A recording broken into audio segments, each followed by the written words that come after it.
Whoops.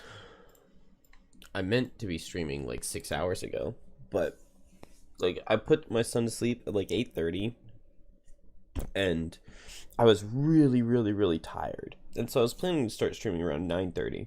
And I just laid in bed for like just a little tiny nap. Just like close my eyes for a little bit. And it is now 3:30 a.m.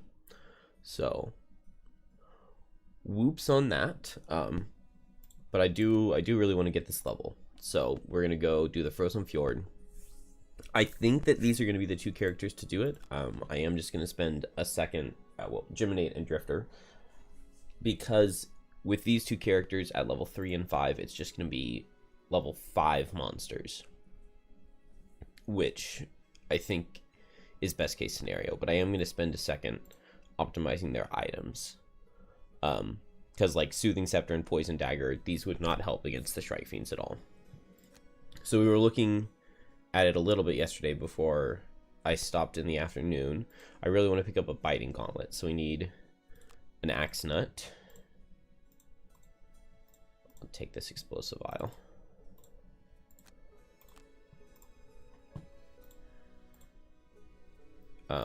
I think just any items that it can increase my DPS will be really good, and Biting Gauntlet is one that can do so.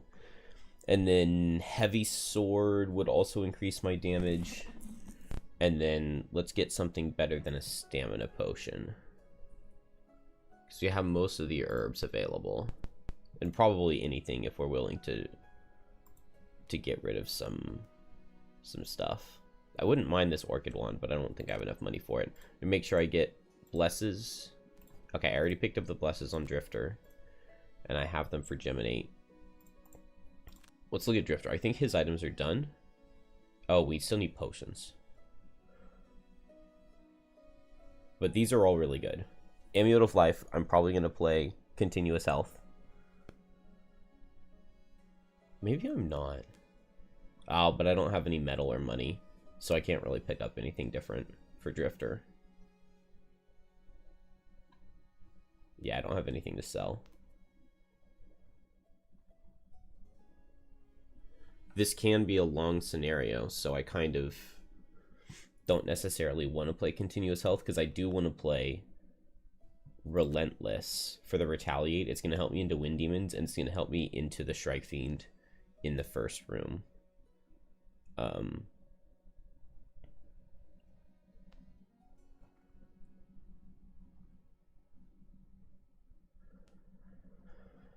And maybe I want Fierce Barrage for dealing with Snow Imps.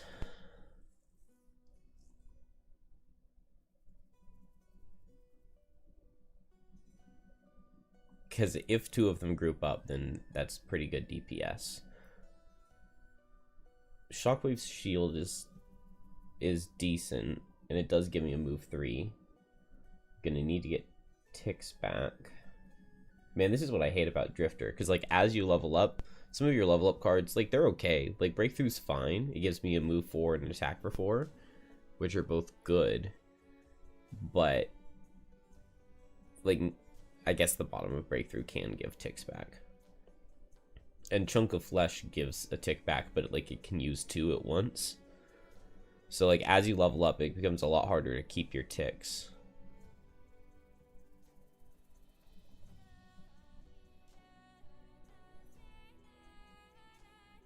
I could drop No Remorse, I guess.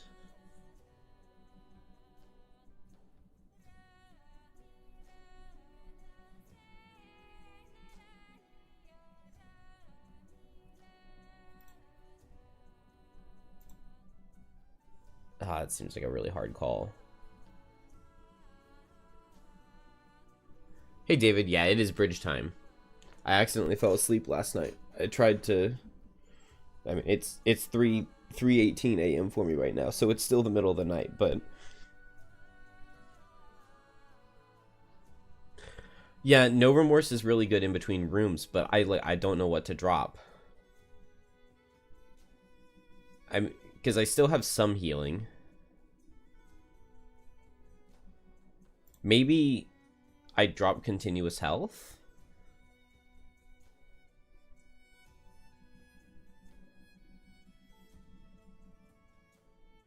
The nice part about continuous health is if I'm just like stat checking into a Shrike Fiend, they're gonna have 25 health. And so it's gonna take me like hopefully just 4 attacks. Yeah, 10 a.m. for you. Right? It's not that much of a difference.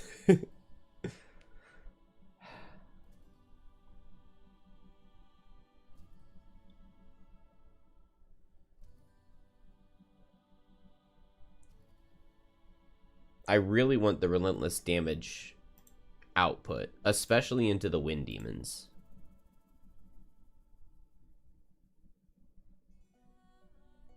Continuous health isn't a bad call. It's not a bad call to drop or to bring. I mean, I've got armor. I've got 5 health of armor.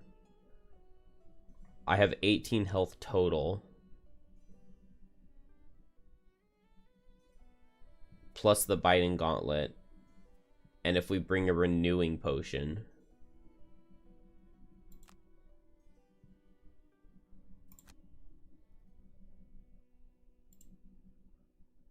I guess this is like, would I rather have like 6 health of healing or the 3 health on No Remorse?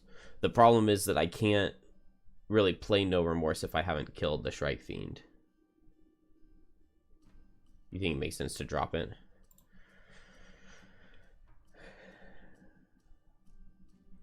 But then I still don't have Fierce Barrage, which I kind of want to deal with Snow Imps. But maybe that's not that important.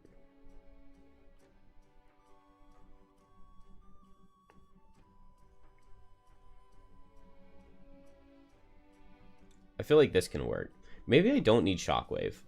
I was thinking I wanted the shield one. The initiative's not important for anything, I don't think.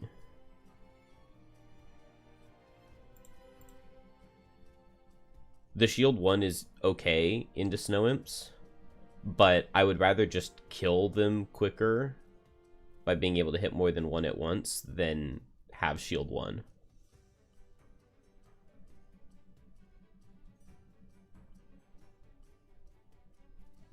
As long as I can heal the full before going into the last room.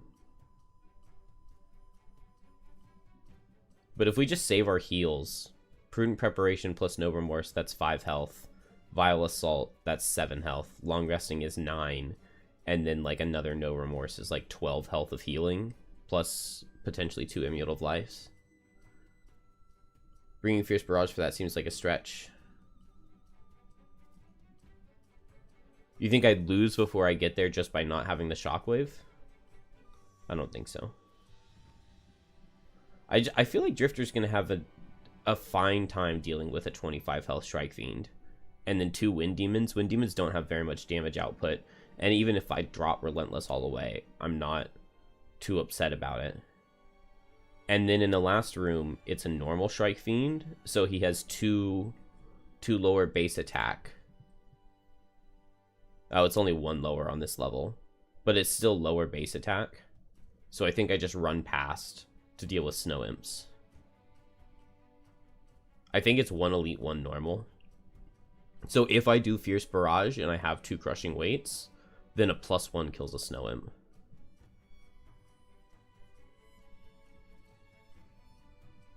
that does sound like something I would do. Is drop the card early on a long rest. We'll I think I'm gonna do this. I think this makes sense. We still Renewing Potion feels like the way to go because I can get back Biting Gauntlet plus Heavy Chain Armor, and that's really good.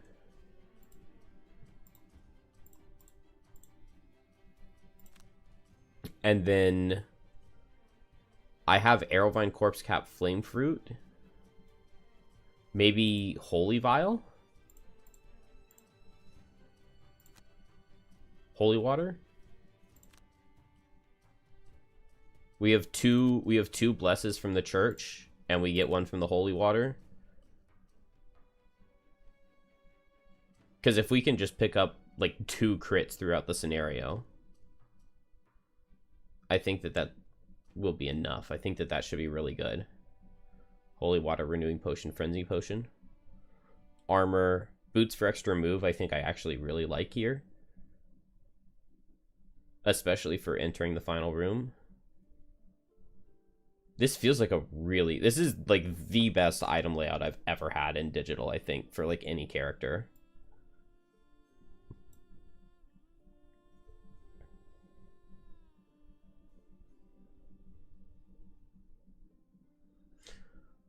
Although I wouldn't mind crude shield, I think, over heavy sword. Can I buy a medal? No. Yeah. Oh, I would way rather have crude sword than... I'd rather have the shield, because I can block immobilize from strike fiends. I could block potentially disarm from wind demons. I could block one brittle from snow imps. I really, really, really want reinforced shield over heavy sword. I think I'm just gonna go like low to level real quick. And then just immediately come back to town so that I can buy a medal.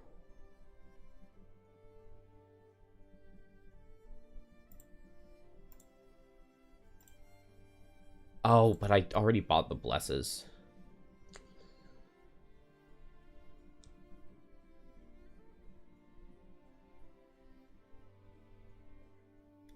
Cure potion.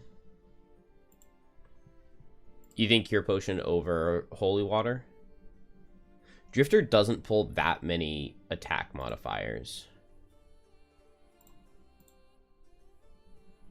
Cure potion is... okay.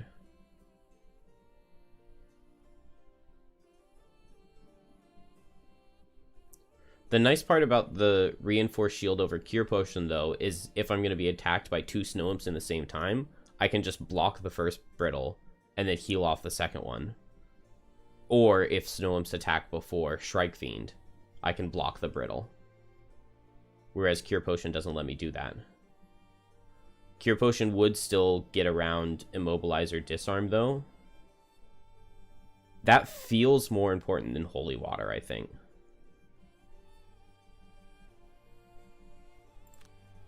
Because that would be one way to lose. If, like, Shrike Fiend immobilizes me and then backs away, and I can't hit it.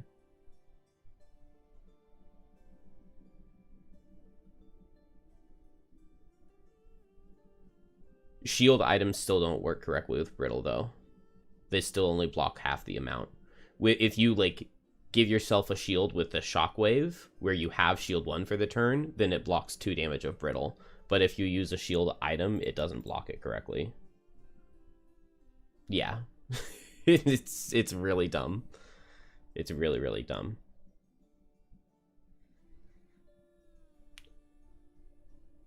So I think if I had the resources, I would get the shield instead and bring holy water. But without the shield, I think having the cure potion is good. They halfway patched it. They halfway patched it. The formula works correctly if you just have permanent shield. And so for any monsters that have shield, like if you brittle a wind demon, brittle will work correctly. Shield from cards works, just not shield from items. Okay, on to Geminate. I'm not certain that I want Stamina Potion, although most of the time that is a really good item for Gem. We can still get a one-handed item. Tranquil Shoes, I think, are okay. We don't need +1 move nearly as much as Drifter since we have ranged mode.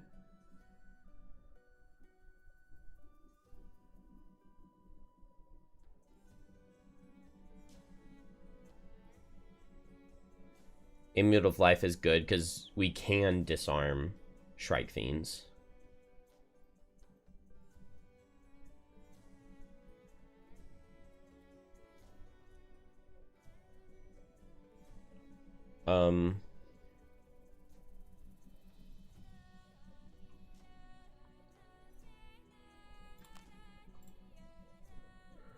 So one-handed items.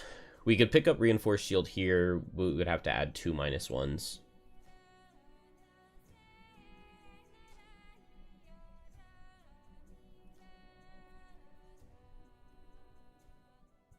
Man, it's just nothing good. None of this looks any good.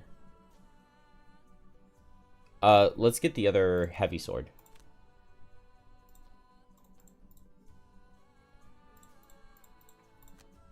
Oops. I think Deathwalker has it.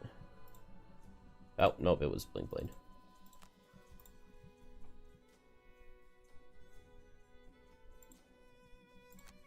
Alright, so heavy sword plus biting gauntlet. We don't have any defense here, which could be bad, but also if Geminate loses like 1 card.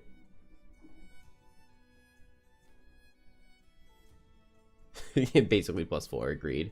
Yeah, I haven't unlocked the Mirrored Knife. Unfortunately.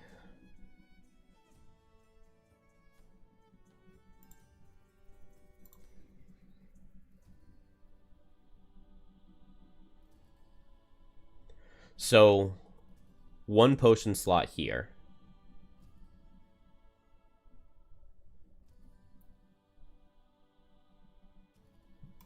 What is my first cycle of damage looking like into the Shrike Fiend? I would love to kill it without having to play Hornbeetle Carapace. We also definitely want to bring Hornbeetle Carapace. So I'm going to hit with Mind Spike bottom for 2 damage, into my Embrace top for 3. So that's 5 damage. I'm probably going to hit for Scarab Flight. So that's 7. So I start with Firefly Swarm and Scarab Flight. And then the next turn, Mind Spike plus into my Embrace. And that's 7 damage the first 2 turns in ranged form. Then I can attack for 4 Disarm. That's 11 damage. I can attack for 2 bottom. So maybe I need like an Icebound Quills. I think we were at 11. That's 13. If we Icebound Quills, that's 18. Mandible Storm gives me 21. Maybe I want Changeling's Boon.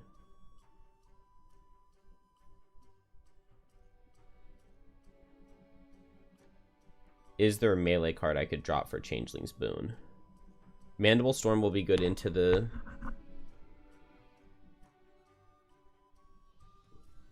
I could drop Scarab Flight. Yeah, I think the shield is really, really, really good in the final room with the Snow Imps, because this shield will work correctly, and shield 2 in melee mode will buy me a lot of time. Also, I want an attack as I open the door. Or not as I open the door. As on turn 1, I want an attack, but I don't want to switch to melee mode immediately because I won't be able to get off Mind Spike bottom. Yeah, Changeling's Boon's 2 attacks is pretty... I mean, in terms of damage output, it's one of my better cards, but... I mean, I need Draining Pincers switch. Reckless Jab is better than Changeling's Boon. I could drop Drag Down. But into the final Snow Imps, it is multi-target, and it is... Disarm. I really want Hornbeetle Carapace for the middle room, because it speeds up my kill on the Shrike Fiend a lot. Keep Drag Down.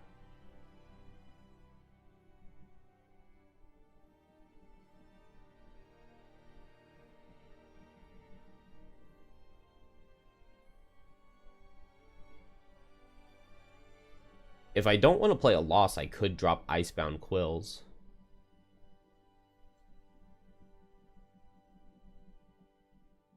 For Changeling's Boon.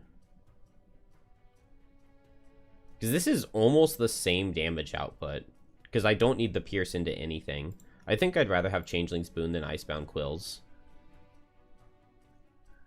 I think that's the play. Because attack 2, attack 2. We're not an amazing modifier deck. But I do have I have 2 blesses from the church. I have my own crit brittle self. I've got 2 rolling +1s. And then 3 extra +1s. So in general, pulling more modifiers is going... And no -2. So pulling more modifiers is going to be better than pulling less modifiers. I'm not even certain the initiative is that good, because I don't underspeed the 10 out of Strike Fiends, and their next fastest card is 23. And then on Snow Imps, I don't underspeed the 5, and their next fastest card is 24. So while 14 initiative sounds okay, it doesn't necessarily help into any of the monsters I'm facing.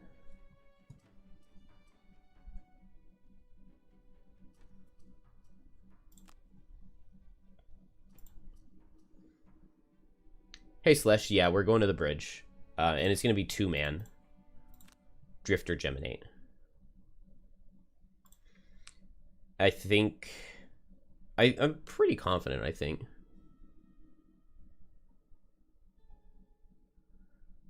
Yeah, 2...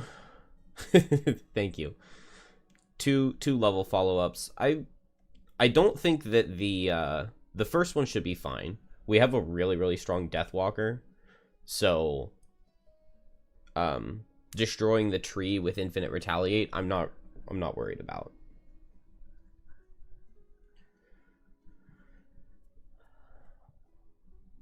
I'm much more worried about the bridge and then the Realm of Endless Frost. I don't know what the plan is there, but the last time I went there, I took a Snowflake and it handled the boss pretty well. But I also got lucky with not losing cards at the end. So I can probably break down any potion to get basically any potion here. Part of me is kind of thinking Muscle Potion. If I ever get into a position where I can do like 3 attacks with Venomous Barbs plus Changeling's Boon in the same turn, then Muscle Potion would be really nice. I could maybe even Muscle Potion on a turn where I Mind Spike plus into my Embrace, and then next turn hit with Changeling's Boon's Venomous Barbs, and get 5 strengthened attacks. You think Muscle's good? I mean, Muscle Potion, I could do Cure Potion again. Because the Immobilize can be really, really bad into Geminate, but that is only one of their cards. The benefit to Cure Potion is I have the stuff for it. Muscle Potion, I have the Flame Fruit. I would just have to get an Axe Nut from somewhere.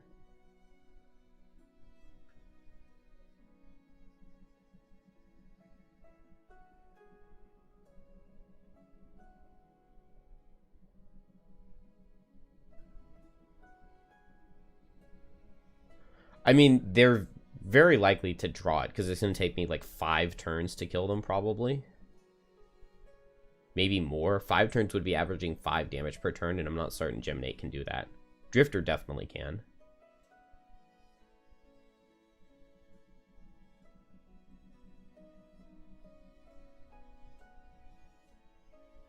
The Immobilize also really sucks from them, because if they immobilize me and then go at 10 and back off and attack me, then they're 2 range away, and even if I'm in range for them, I can't hit them.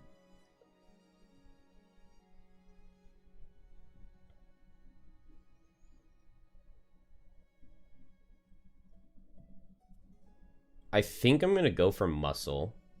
Because if I'm going to have the 2 blesses plus my own extra crit,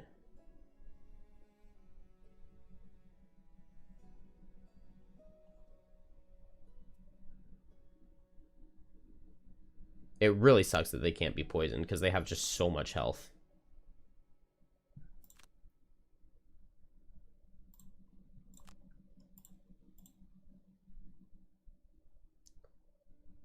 I would have to lose...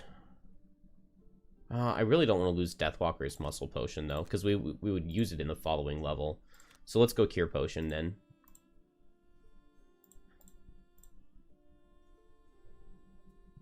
Who has the other one? I think Blinkblade has it. Of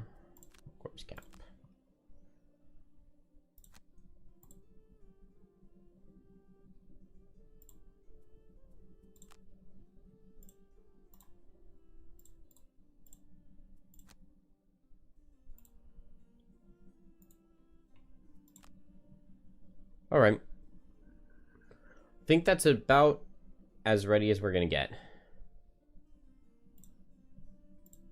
I do have both characters' blesses. Drifter's build's really good. Geminate, not as much, but it's still fine. I wouldn't mind Soothing Scepter just to give Drifter regenerate between the two rooms. Then he could drop a heal card easier. But we'll be alright.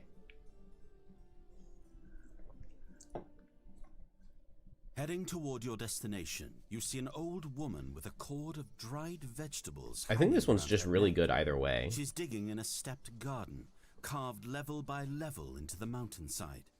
Many of the plants have eye-catching colors. I don't want to have to discard cards. Of them begging to be eaten immediately. The woman looks tired and watches you with a solemn curiosity. Either way, we offer to work. Approach.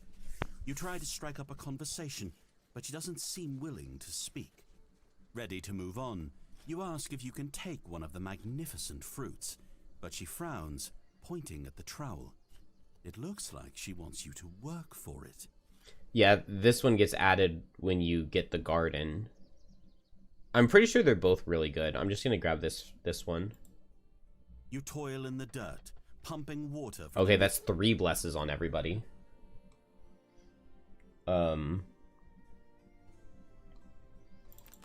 Axe Nut is really good. And I think Snow Thistle's a little bit better than Rockroot. That's like the best event I could have gotten. Like maybe getting warded would have been slightly better. Collect more loot, kill an elite, okay. Free. 7 or fewer experience points, 3 or fewer enemies, 3 or more loot tokens in the same turn. None of those are going to happen. Maybe Wound will get me a couple kills, but I doubt it.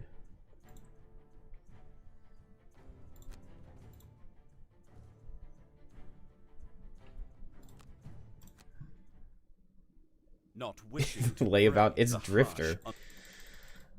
Drifter doesn't get layabout. I'm playing multiple ticks.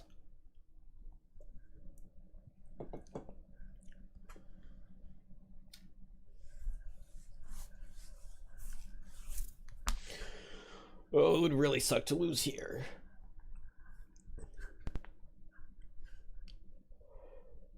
So Geminate gets closer. I make sure I stand in a position where on the following turn I can get double attacks off. Because even if the Strike Fiend goes faster than me at 10, they're still ranged. I want Drifter to fight the Wind Demons. So I can get to 3-4 range for Mind Spike plus into my Embrace. I want to be 3 range away at the end of the turn. So we Firefly Swarm, Scarab Flight. Hey Panics, you are just in time. Just in time. And then Crushing Weight plus move 4. Pretty easy turn 1. Okay, that's really good. We just suffer 2. That's really good. And he'll pull me in, so I don't even need to use my boot. Oh, it wouldn't matter if I use the boots or not.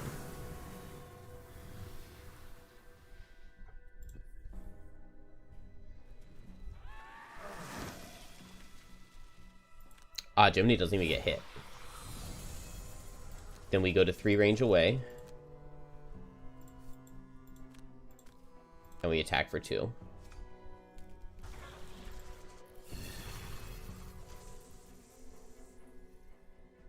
Yeah, that's really, really good. I think I just hope it's not the 10. And then Drifter's able to attack for 2. But maybe I want to save my heal. I want to get Relentless off here. How many cards would he back away from me? His 10, he would back away. His 27, he would back away. And his 73, he would push me. So I want to go faster than 73.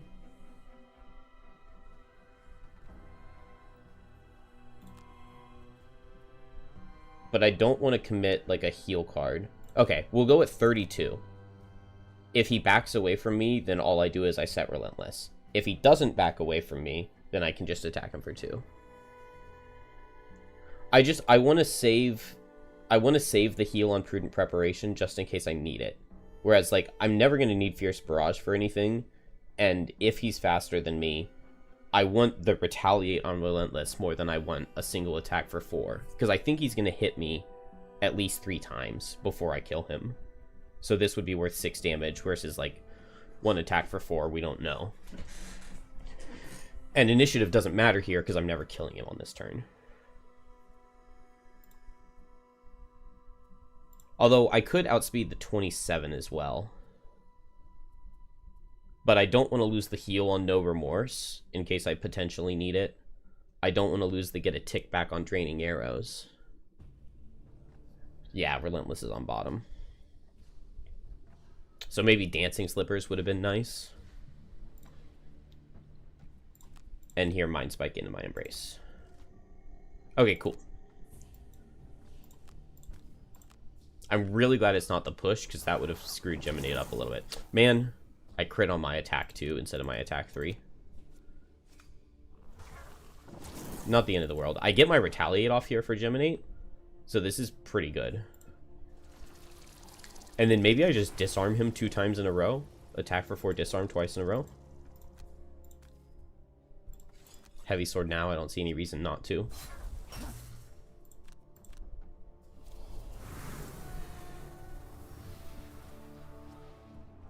It's going well. It's... Okay, well, never mind. I do not want to lose a card. I mean, we can block 5 of the damage.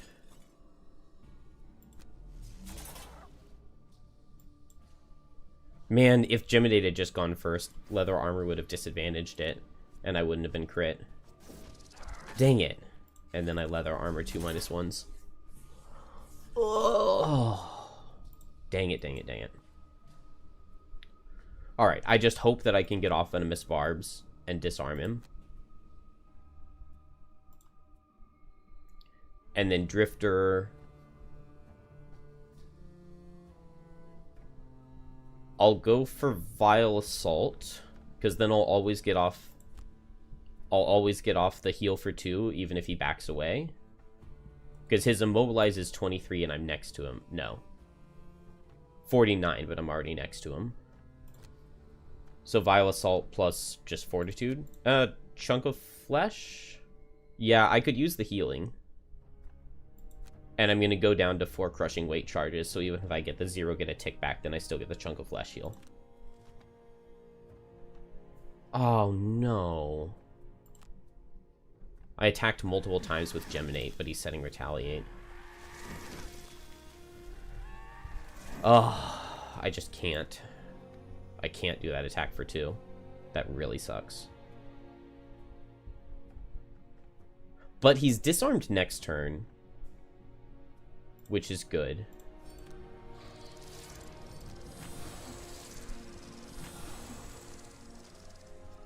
Oh, yes! Yes, good job, Geminate. Good job, Geminate.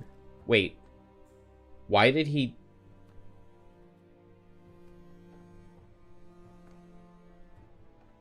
Oh, because I got crit Brittle Self.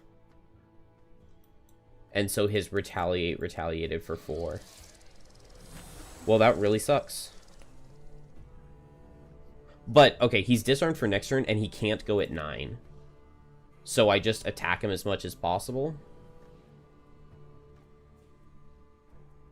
Changeling Boon kills with 2 zeros. That's probably my best bet.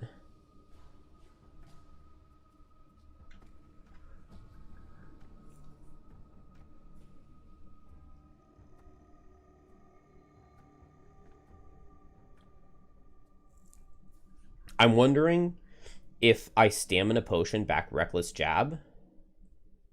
Because if I do Stamina Potion back Reckless Jab, even if I miss the kill with Changeling's Boon, then I can Reckless Jab Bottom Loss to kill. Because I have 5 -1s still.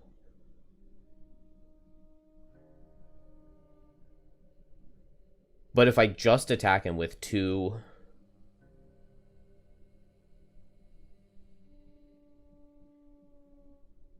+2 attacks for 2. Well, if I get the +2 or any of my crits, so these 5 would instantly kill. Either the rolling +1s would be good. Famous last words, yeah. Go after 60. Yeah, I can move and switch. The Tranquil Shoes are a good call out.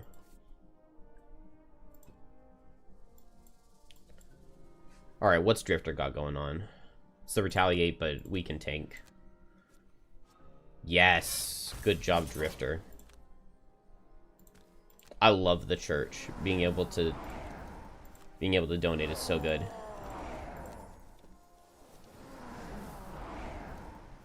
Alright, so we survive... I think we survive all crits. They don't have any cards where they do extra damage, do they? Yeah, no cards where they deal extra damage. So Drifter survives all crits. Let's just get a tick back while we can. And try to kill him with Breakthrough. +1 would kill him.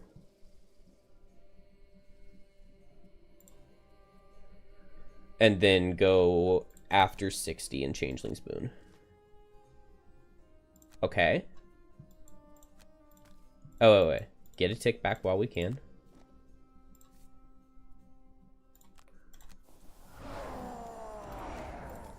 +1.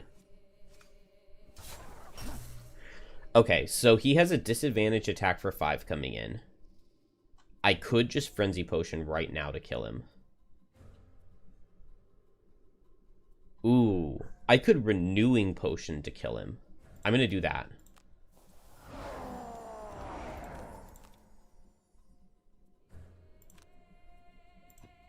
Because now my Biden Gauntlet kills. And I got the armor to increase my health. Yeah, I think keeping Frenzy's better. Come on, Geminate, you got this.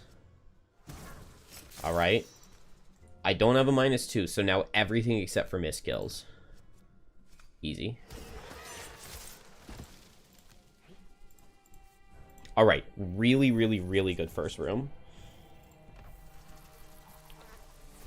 Now I get to pick up Regenerate. I get to heal like 4 this turn. Pick up Regenerate, move 2, heal 2, and Tranquil Shoes.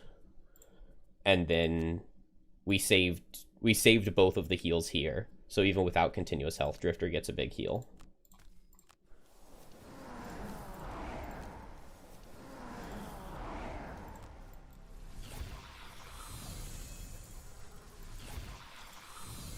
I guess I didn't need to pick up the loot. Doesn't make much of a difference.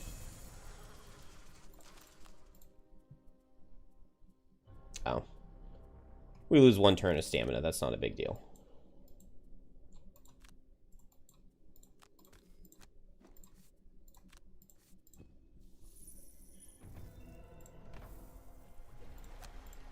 Alright.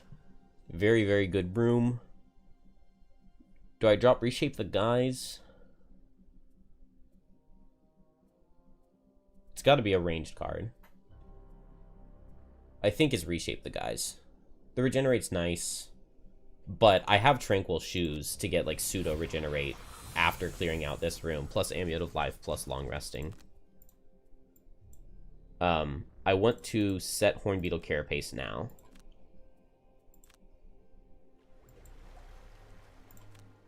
Oh. I want to set Hornbeetle Carapace, but I want to set it slowly.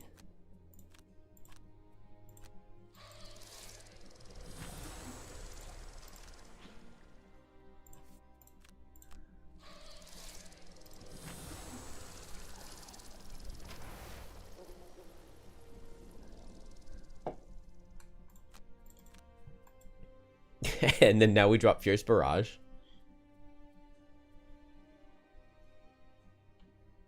Let's see.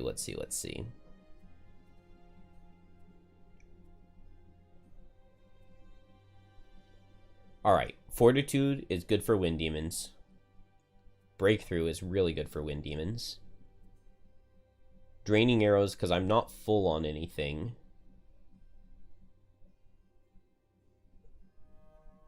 Maybe I could drop No Remorse's heal.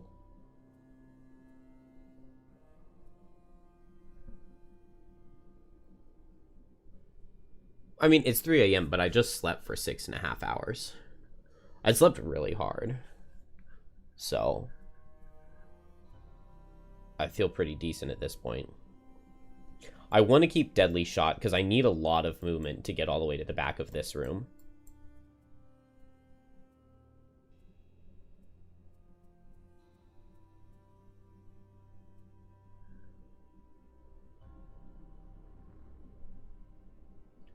Saving No Remorse's loss is probably better than Fierce Barrage. So I guess you were right. You said we would drop it before we got there.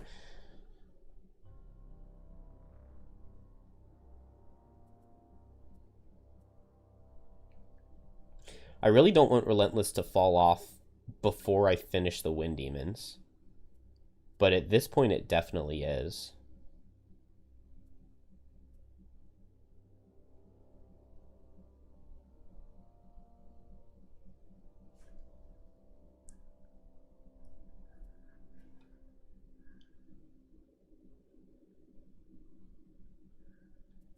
Draining Arrows, yeah.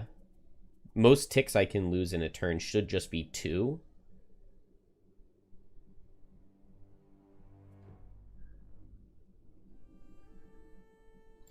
Is 4 move enough? 1, 2, 3, 4. I'm not sure if it's enough as I open the door, but I can just do it on the next turn, and it'll never fall off. Oh, I get 1 back right now. That's nice. 1, 2, 3, 4, 5. I'm just not sure if that's close enough. Maybe I Chunk of Flesh right now. Yeah, let's do that.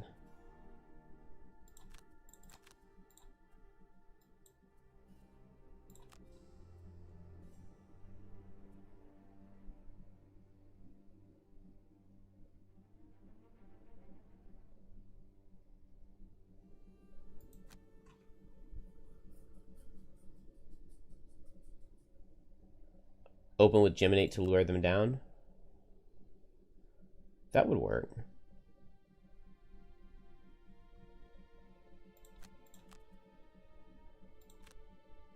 I think Geminate just does the same pattern here. What's my max health? It's 11, so it doesn't matter if I go after 60.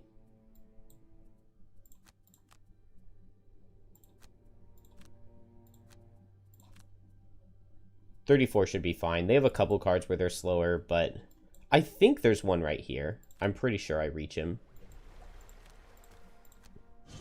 Yeah, they are 43, but there is one right there, so it doesn't matter.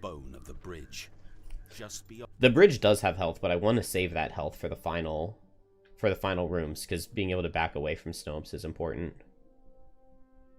Okay, Cure Potion's going to be really good here, because we will get disarmed. 1, 2, 3, 4, 5. Yeah, I do reach this guy, and I get to wound him, which is nice. I'm not going to get the Retaliate on this one, but maybe that's fine. Oh, unless he's first.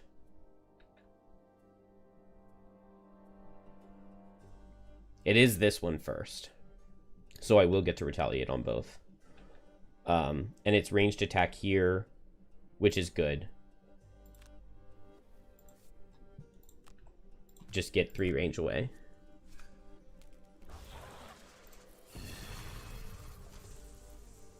Yeah, this is definitely the best time to get 10, because I mean, there's just no downside to it. If it had been like move and melee, that actually would have been really bad for Geminate. I mean, not really bad. I just wouldn't have gotten Mind Spike damage, but now I'm guaranteed Mind Spike damage. Miss? Hey! And a miss with a disadvantage.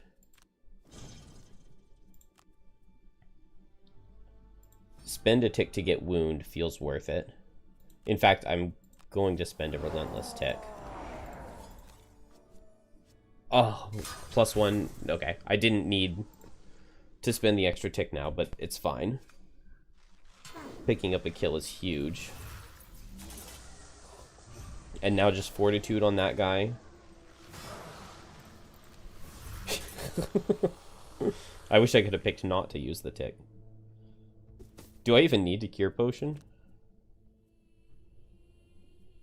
Yeah, I will. Draining arrows plus fortitude, then next turn try to kill him with bloodletting. Mind spike plus into my embrace. 10 again. There's no way he can hit Drifter, right?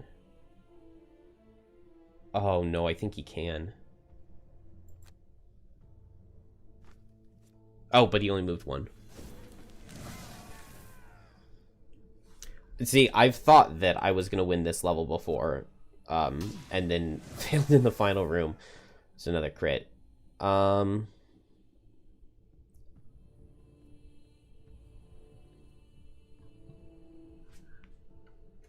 I can't pull up my cards to check. We'll have to go here. Yeah, why'd you have to say anything?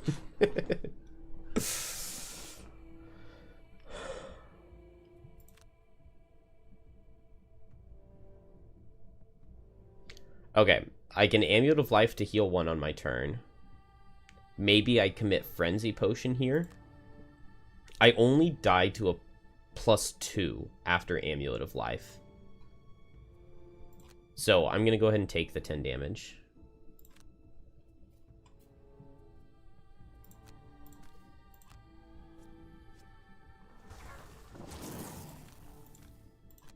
And that's most of my Hornbeetle charges. Yes! Oh, beautiful Bless Geminate. And I still have 2 more Blesses to go.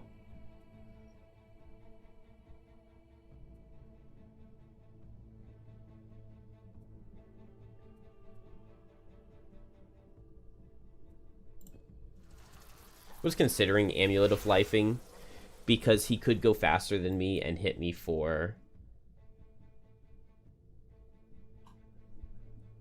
some damage, but he only kills me with a +2 if he's faster than me.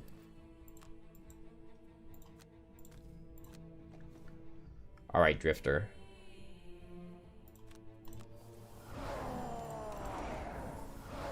Pick up this kill. Okay, he dies to retaliate. I only died a +2. I'm fine with risking that. He can't crit me, we know. Easy. Oh, I didn't even get to use the Biting Gauntlet. Although that makes sense into Wind Demons. Oh, but if I do this, do I maybe not lose a Relentless Tick? It probably did both of them at once, didn't it? Yeah, it gave 4 Retaliate. Alright, but we just double heal, and then I can double heal 2 turns in a row. And we get a tick back on Long Rest.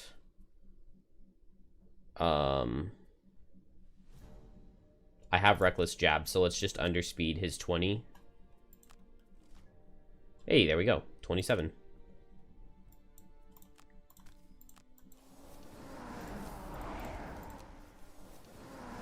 Alright, Drifter can't kill anything else. +1 kills? Oh, 0 kills with Heavy Sword. Okay, we got the +1 anyway. Alright, now it's looking pretty good, I would say. Can't switch, but that's fine. I can't go after 60 either.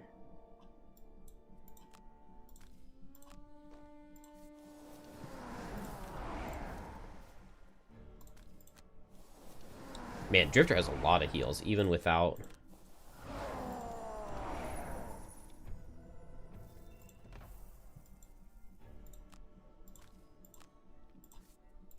continuous health. Reckless is so good. It's like my favorite Geminate card.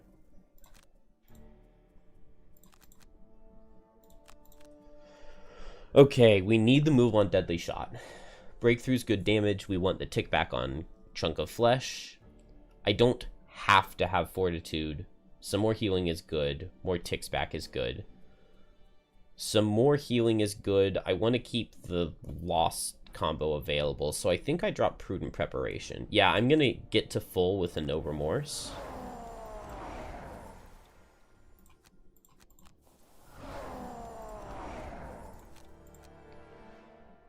Scarab Flight Shield is really good here.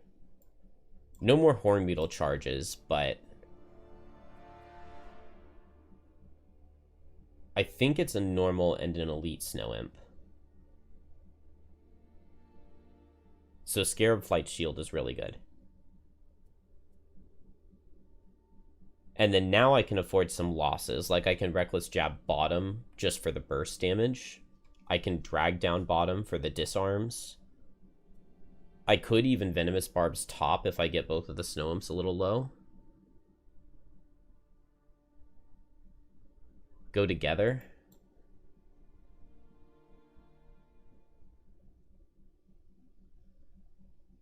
If I go together, then I can't commit. It's going to take like 2 rest cycles, right?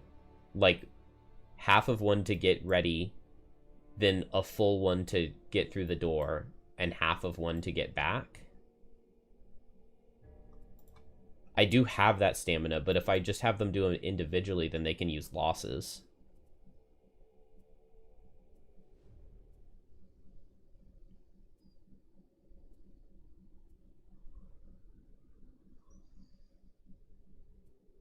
I've had the thought that I have so much stamina before, though, and then lost because of it.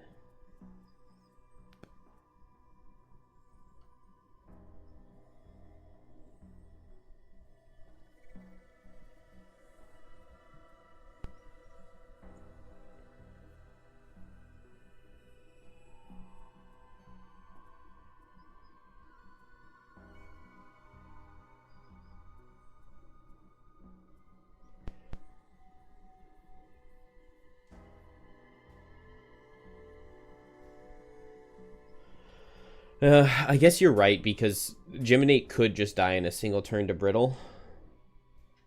Because if it's like Snow Imp, and then Shrike Fiend on the turn I open the door, if I can't get away from the Snow Imps. Because I really have to kill the Snow Imps before the Shrike Fiend.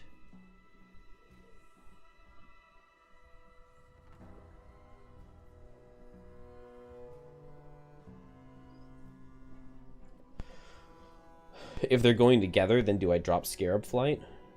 Maybe not, because actually the top of Scarab Flight's okay. If I can hit 2 imps with it, 2 attack 2s is not bad.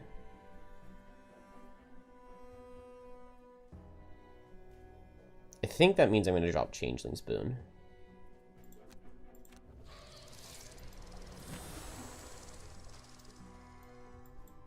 One, two, three, four, five, six, seven, 8. Alright, we can make it work. 1, 2, 3, 4. If Geminate is coming, then Drifter doesn't need to save Deadly Shot to open the door.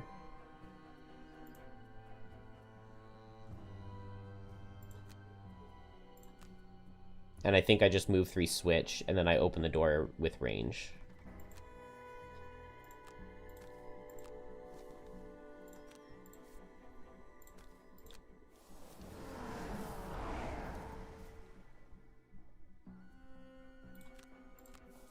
I think it's more important to keep crushing weight. Which means Relentless will go down, but I'm not too sad about that. Stamina, I still have Stamina Potion, that's pretty good. So I open I open in Scarab Flight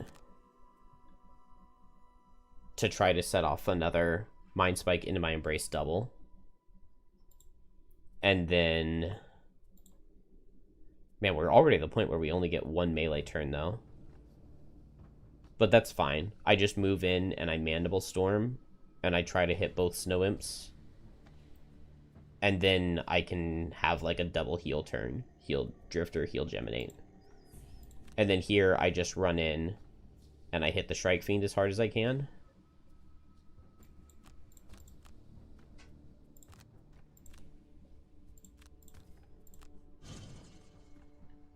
Oh, I can Scarab Flight both.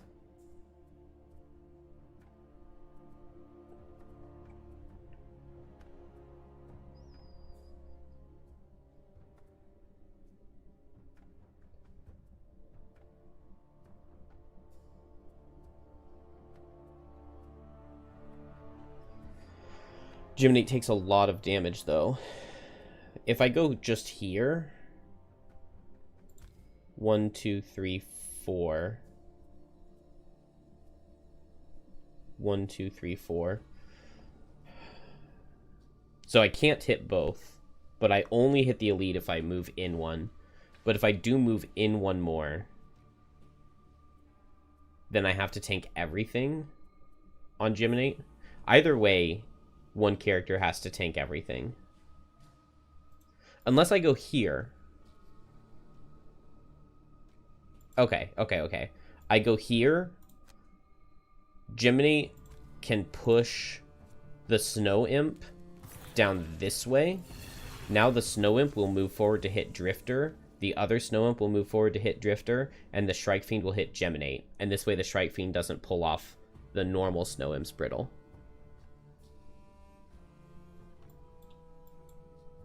I think that was a good way to do it.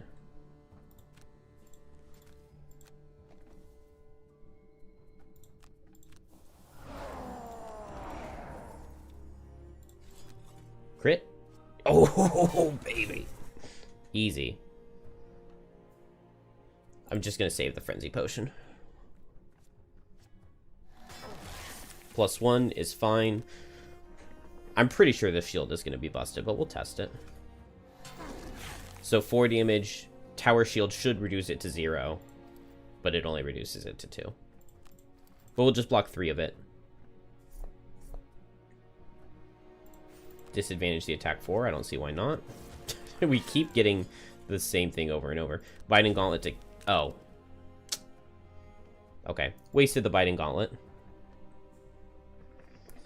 Let's see. I could Bloodletting for the kill and then move forward to retaliate. Move 2, heal 2. It's faster than all of their attacks, so I get rid of the Brittle. There's nothing I can do about the 10-speed card, though. That will just get me. Oh, man, and he pushed me out of range of the... But I can move 1, 2, and I can still attack either one of them within my embrace. Good, it's not the 10, and it's no attacks. This is free.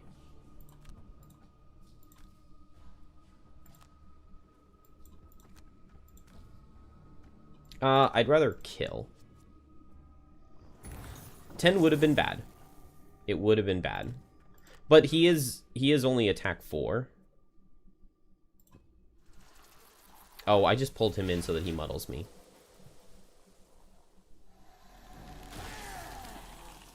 I guess it's okay. Drifter can't miss twice.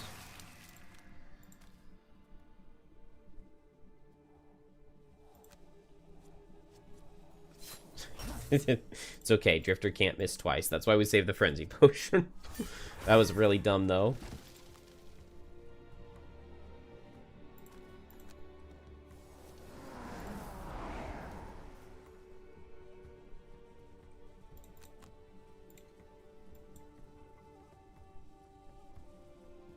Dang, I can't reach this guy for a Mandible Storm. Ugh. That's so obnoxious.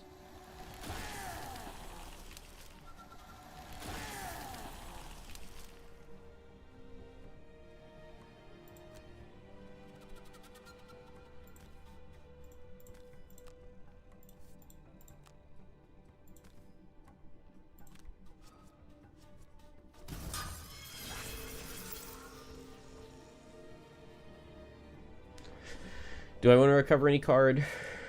We're switching to ranged form to just double heal.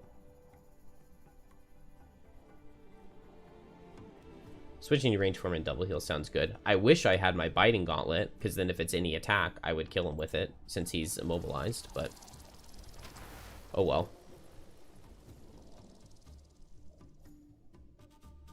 Could Fortitude kill this guy? Attack for 5, Pierce 2 is basically attack for 7.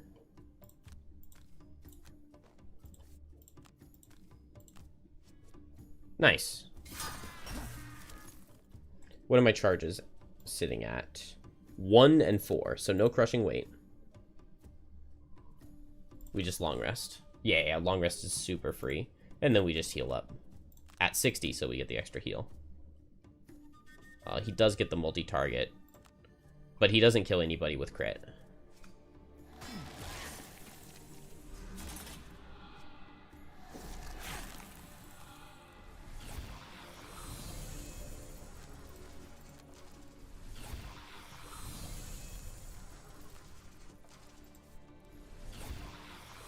Now, I would like for Geminate to pick up the kill.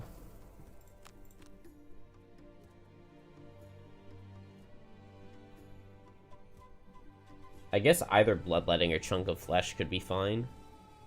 We need to keep movement. We don't need to keep healing.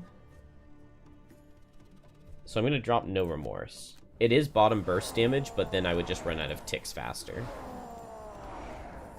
So we definitely Draining Arrows right here while we can.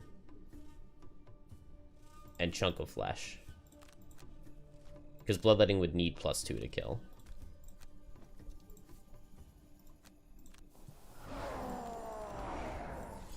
Yeah, it would have only needed a +1. We wouldn't have gotten it, though. And we got the 0 get a tick back.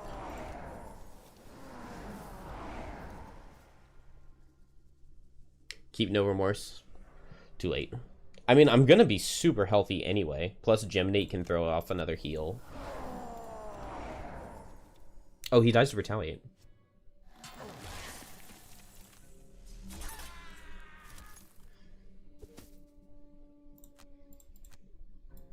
Alright.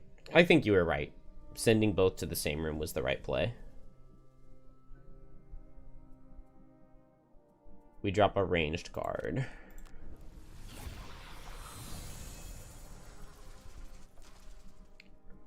Alright. Move 2, heal 2. I don't even need move 2, heal 2. I'd rather just play my 2 move 4s, since I only get 2 turns this rest cycle. And then... Dang. I actually can't heal with Selfless Offering, because I need the bottom to switch. But maybe I don't if I just go in range mode first.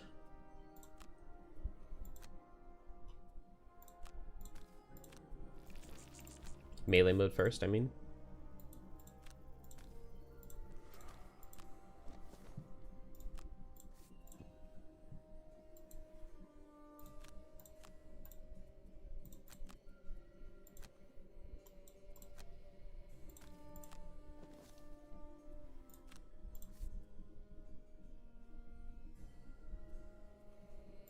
I'm in a long rest, so I'll get all my items back anyway.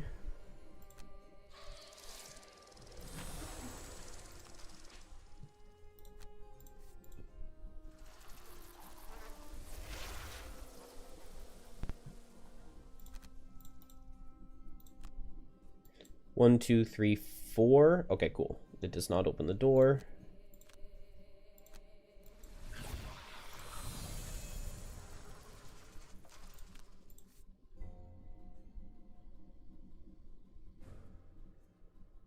So I move in, switch into my Embrace, and maybe let's just recover Draining Pincers.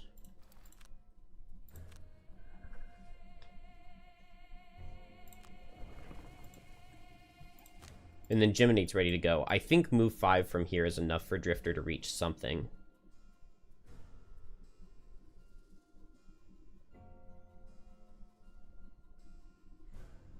I'll save Vile Assault for, like, the last turn, because that gives me misinsurance.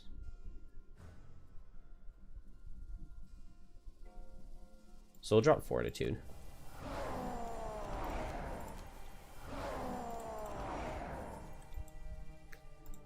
And then just open with a lot of move.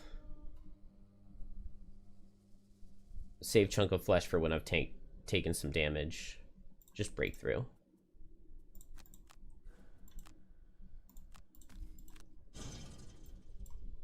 Phase out again. Okay, that means that I just target the Strike Fiend. Drifter's moving 4. 1, 2... 1, 2, 3, 4.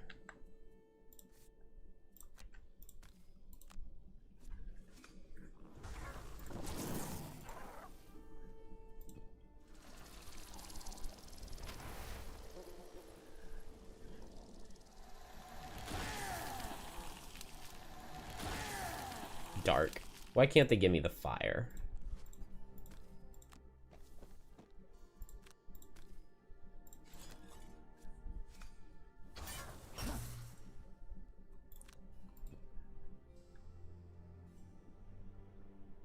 That's true. Not being able to phase out again is good.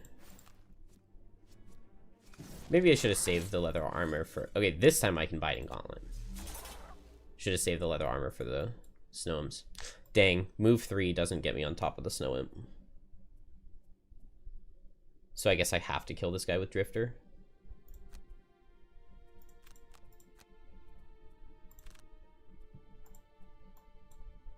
Oh, and move 3 doesn't get me this snow imp. So I should have not recovered that card and just long rested. Go late, though, and it's possible snow imp will hit me and I'll be able to run over there. Of course, they set their element and then they multi-target.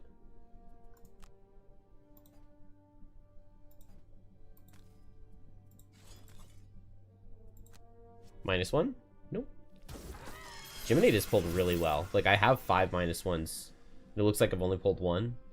Have I never missed or crit in level? I think I did crit. And I know I got my crit brittle self earlier. And 1 bless? Because I had 3 blesses. So I've drawn 1 bless in the crit brittle self. Maybe I haven't missed. Or missed or crit regular. Move 3, range 3. So 1, 2, 3. This guy comes here. This guy goes 1, 2, 3 and just hits Drifter.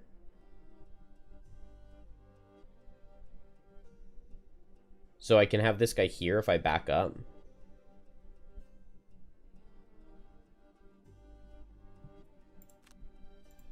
I'd rather be in melee mode, right?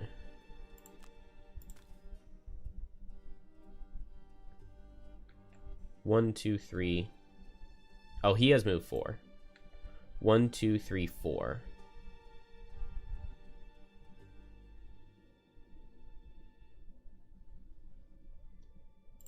I'll just let Geminate get hit.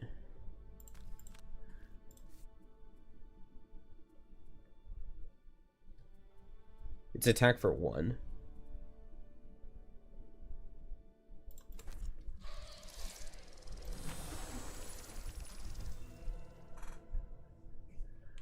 Run out. Oh, we're fine.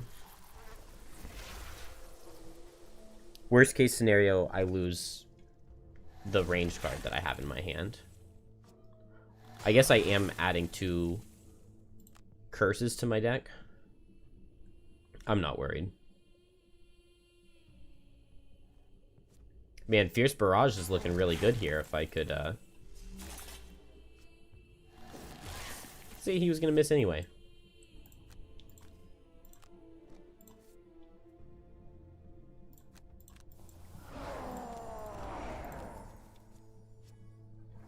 Beautiful.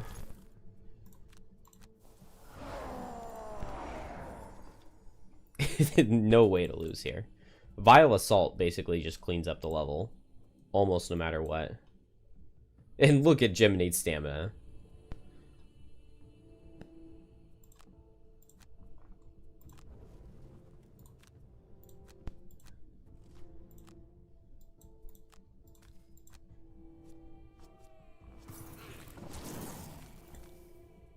Oh, I definitely could have cured off my metal.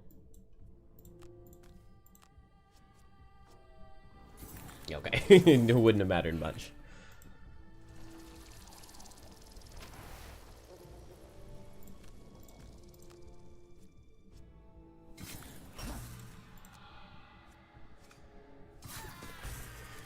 Beautiful.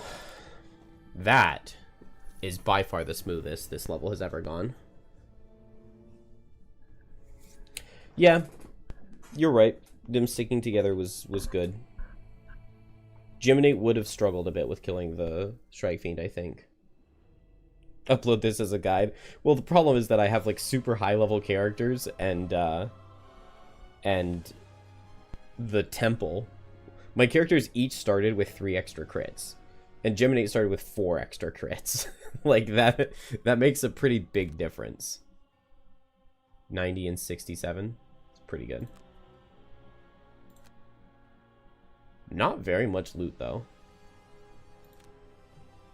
And I already have Arrowvine in the garden. That was very smooth though.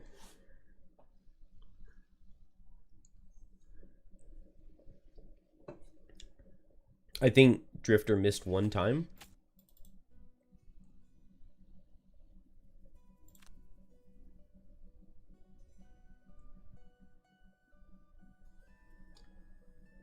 Dead Raven probably want Drifter to have the money more. Splendid. You are wandering this. A commotion draws you to the gates. People are laughing, What is cheering, this? and hugging a group of travelers as they load supplies onto wagons. A quattrel cinches a bag of parcels to the back and does final checks on the condition of the horses. It's a summer caravan preparing to leave for White Oak, the capital. These convoys are the only reliable way to get word to or from the world south of the mountains. In addition to news, status reports and requests for resources, the caravan also carries personal letters. Many of the folk living in Frosthaven have friends and family living elsewhere, and even a single piece of correspondence a year from an old friend can be enough to lift your spirits all winter. This would be a good time to write a letter, but you'll need to be quick. The wagons are almost loaded. Right, I have no idea what this event is. Write a letter to a famous mercenary. They'd enjoy a few stories of your exploits. Or write a letter to a well-respected equipment designer you've heard of. They'd get a kick out of hearing about the end of sentence. I guess we'll go equipment designer. Maybe we get a random item blueprint You pen in a letter couple to weeks. famous equipment designer. You look down at your gear and have no shortage of topics to Right? write about.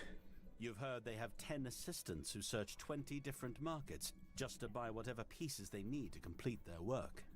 You describe in great detail what you had to go through to harvest the materials for your current gear. You can just picture their curiosity, or perhaps disgust. The letter goes out with the caravan just in time. I mean, it had to have been added with the year 2 summer outpost deck. All right, level 4 is like one of the most underwhelming places ever. I really wish I could take some ranged guards. Is Luminous Descent better than I give it credit for? Heal 4, target an ally. It would have to be light, which is just very hard for me to get light. That could potentially... I mean, it could potentially set me up with an element for the following turn if there's light. But light is just not something to come by. Move 5, stun 2 targets is good. Move 5, jump, stun 2 targets is very good. It's kind of the value I'm looking for out of a ranged card anyway. I mean, we took melee card, melee card. Yeah, bottom is a similar to a ranged drag down, but slightly better. And I guess it sets light, but we don't get much out of light. Thresh and Flail, I like the pull because it sets up corrosive acids, but I don't think we're going to get to level 6. And then, like, the top loss is fine. It's really good paired with Venomous Barbs.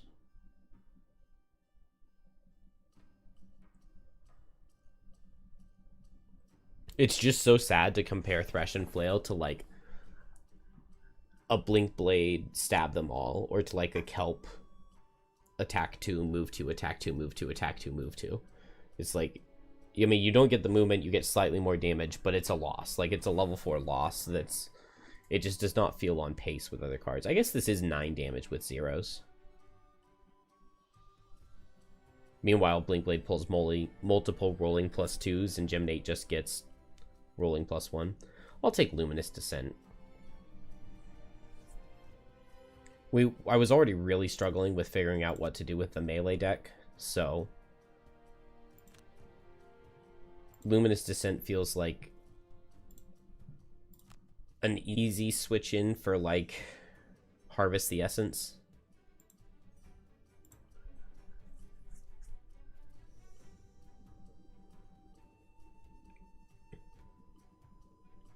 Yeah, target 2 on Dragonfly Surge with element. That would be so much better than what?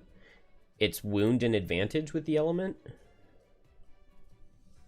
Yeah, wound and advantage with the element. I mean, yeah, you're so right. This definitely should have been attack 6 advantage. Consume either element to get 1 extra target.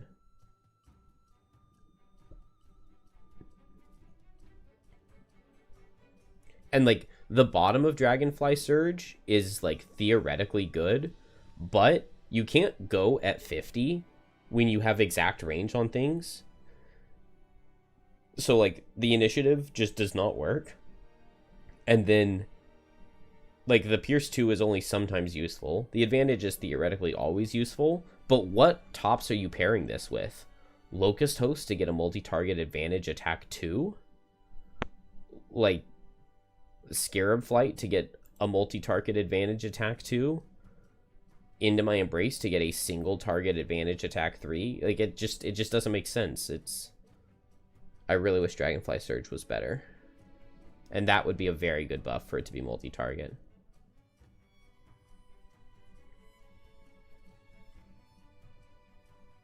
This Luminous Descent bottom now, this is really, really, really good for core attunement. Because, like, move 5 jump to get wherever I need to get near the end of the scenario, stun 2 demons, and then be in position to lose cards to damage. Geminate's already pretty good for the level because it's just survived 12 rounds, I think. And all of the conditions Geminate has is nice. I think I could get to level 6. Because I'm 4 right now. I would need 65 experience plus 49. Right? 65 plus 49, so that's like 114.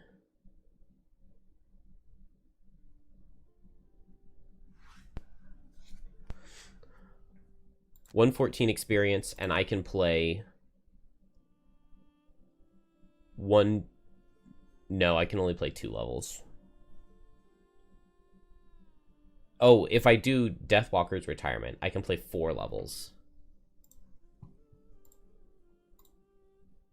And I get 16 experience per. So 16 times 4 is 64. That means I would need like 10 experience per level.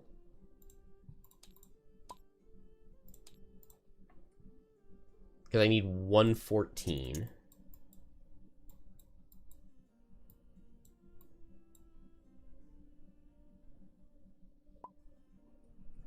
I'm not sure if any of them give... Have I beat ASF? What is ASF?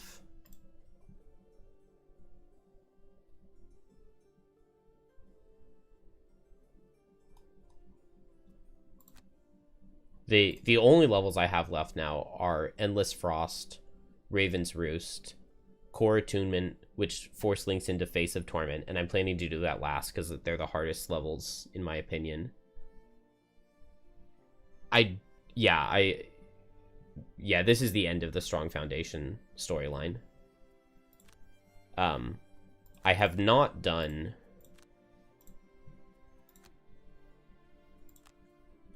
the Searching for the Oak. So Deathwalker needs to pick up 3 piles of wood, and then we've got the 2 Searching for the Oak levels.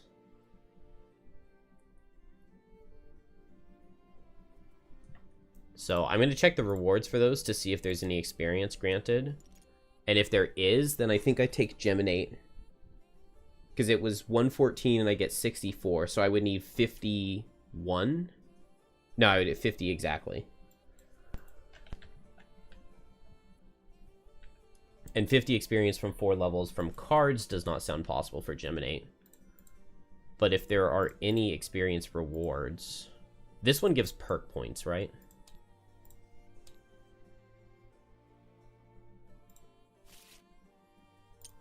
I think this one gives like 2 perk points and a prosperity. So maybe it's not perk points, because it's definitely a prosperity. I also want to check that summer outpost event that I got.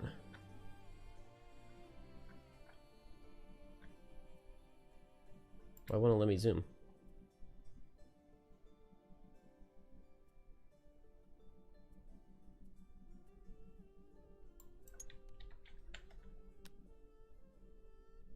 171 or 183.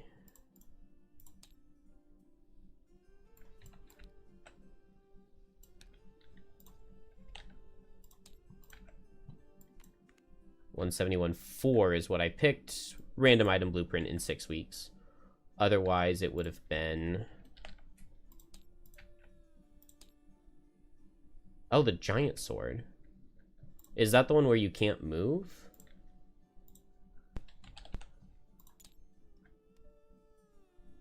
Yeah, if you haven't moved, add +2 to 1 attack.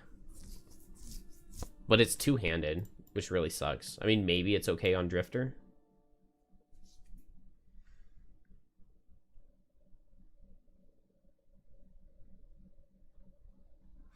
Isn't what calendar locked? I don't think anything's calendar locked. If you're talking about scenarios.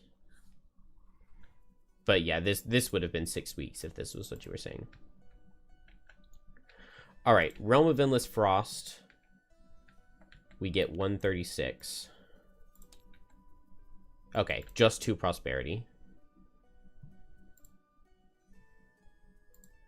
I can just look it up in here.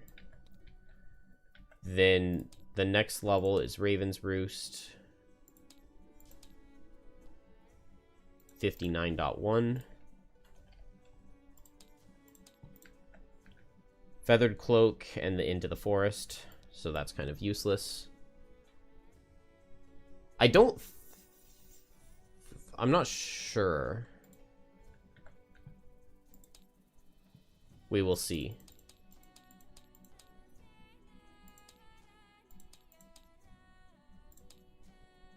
Sacred Soil, 27.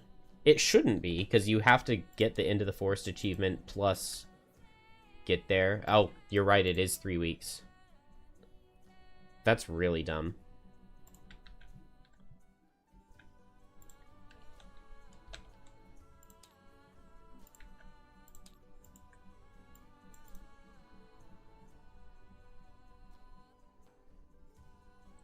Nah, there's no way they're adding Fish King. Maybe in patch 3, maybe in the January patch they'll add Fish King. That would be nice, because it would be really weird if they add Lurker and it's like they're only adding levels set in the water tile set. Like, it would be nice to have the variety. Although it would be true to form if the Frosthaven tile sets have no variety. Yeah, I think that's what I'm going to do. Surrender random scenarios, because I would... Unfortunately, we don't... There's nothing... We don't get granted any experience. So maybe I try to, like, beat my Private Empire. Because I would really like to get it off of here.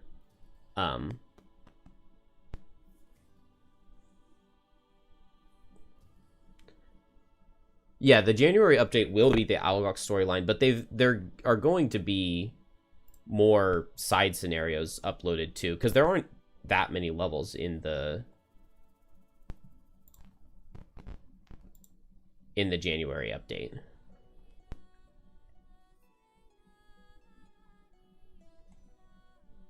Where's the roadmap?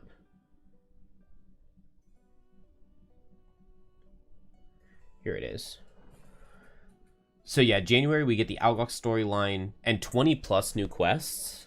The Algok storyline is like 10, maybe 12 new levels. This one just says 18 new quests. The rest of the Unfettered storyline is like 8, but they're adding the challenging and job postings. So I have a feeling it's going to be like 10 job posting levels.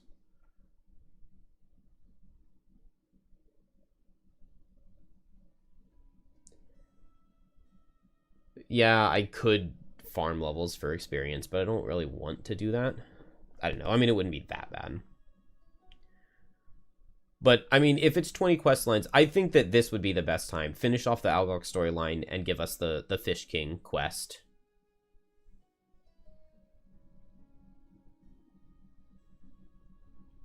One new monster type. Okay.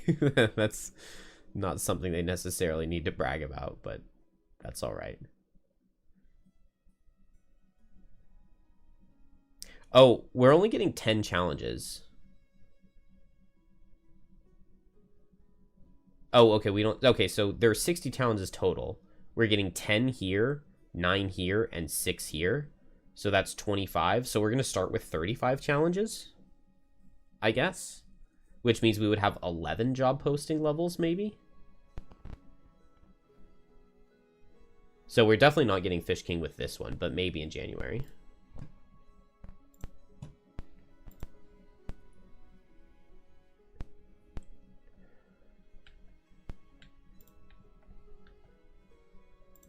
All right.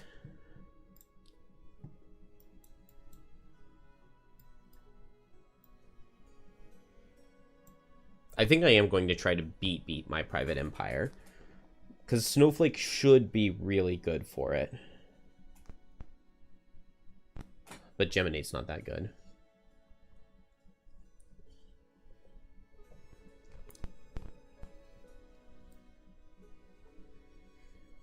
Well, maybe Geminate is actually kind of good, because I just need to make a bunch of hazards and then have infinite stamina. And Geminate can use the hazards. So Snowflake Geminate actually sounds good for my private empire. First, let's do Raven's Roost. It's definitely the easiest of the levels I have available. And we need to loot 3 wood on Deathwalker. So she's probably going to have to play both of these. I don't really want her to play Realm of Endless Frost, though, because she's low health pool. Maybe I do want her to play it. No matter what, Geminate's going to play both of the levels. All of the levels. Because Corrosive Acids sounds like an absolute game changer. Honestly, Geminate's kind of been like a soft carry of this run. Geminate has done really, really well in multiple scenarios. I don't think Bone Shaper's coming to any more levels.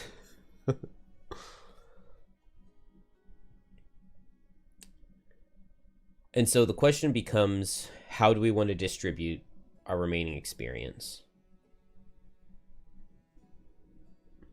Gemigrate.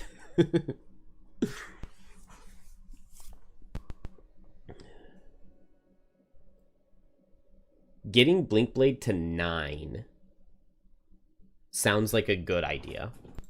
And Blinkblade can really, really farm XP. So even if he's only going to get 64... 64 basically gets him just slightly over the 70 here to get to 7. And so then it would be 75 and 80. Oh, he would need 150 experience.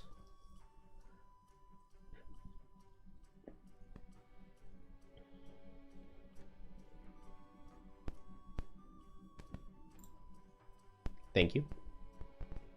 Yeah, we took off Heavy Sword, but I think Poison Dagger Metal Sword is fine. I think I won experience on Blinkblade. Worst case scenario, we only get to level 8, but that gives us invisibility with Quantum Uncertainty. And or Strengthen with Quantum Uncertainty.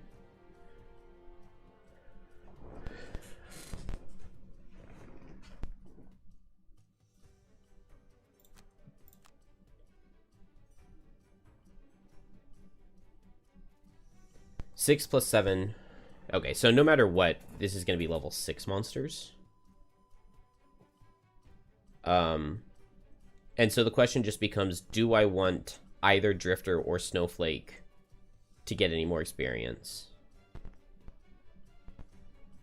Because the hardest thing remaining is definitely Core Attunement, I think. So who would play that level? It would be... We won't have Deathwalker because she'll be retired. So it'll be a really high-level Blinkblade. Snowflake has to play it because it's her quest line. Geminate, I think, is going to be good. And so then it's between Drifter and Banner Spear for the last slot.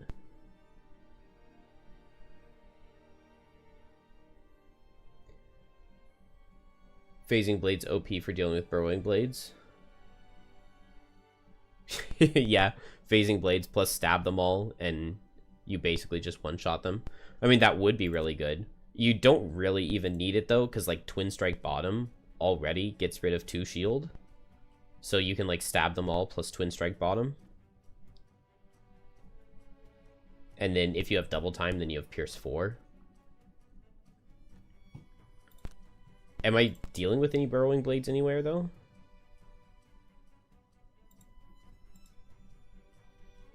No. But in general, you are correct.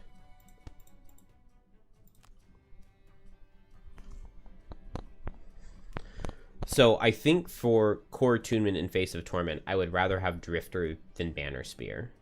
Even though I love the Blesses and the Disarms and potentially the Banner of Valor. Okay, yeah. I wish Burrowing Blades were an enemy you faced more. I think they're really cool.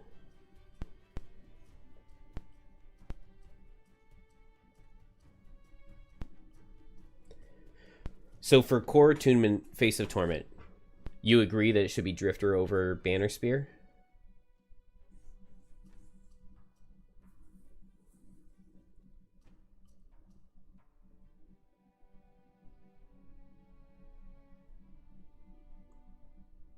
Oh, really? Yeah, I've never played the end myself.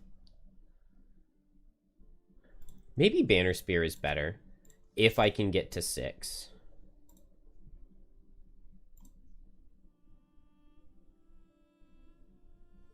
Because Banner of Valor is really, really good. And maybe even Hold the Line is actually pretty good for Core Attunement.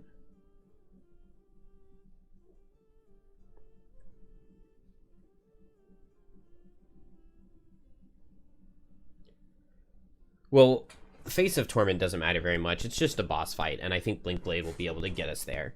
But Core Attunement is the one where they're going to be Earth Demons, Night Demons, Frost Demons, and Flame Demons. And they'll spawn in the corners and move towards the middle to attack pillars.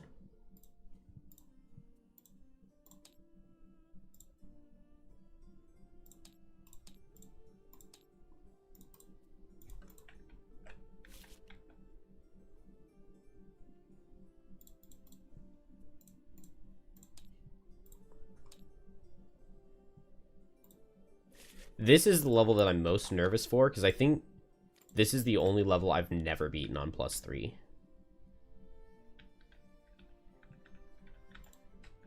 Because it's just insanely hard. You can't let them kill any of the pillars, and you get demons every single round.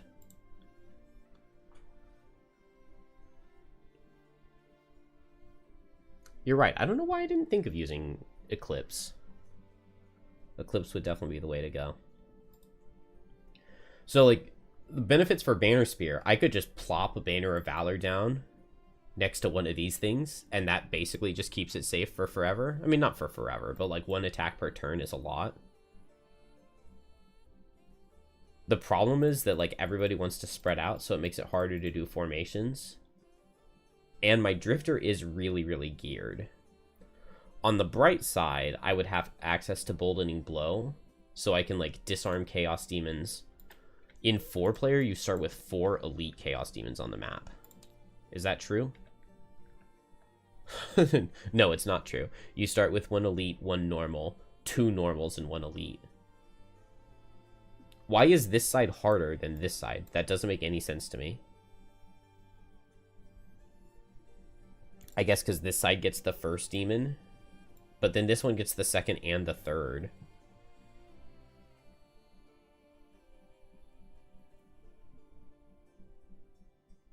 Kiting them with hazards is the plan for one side.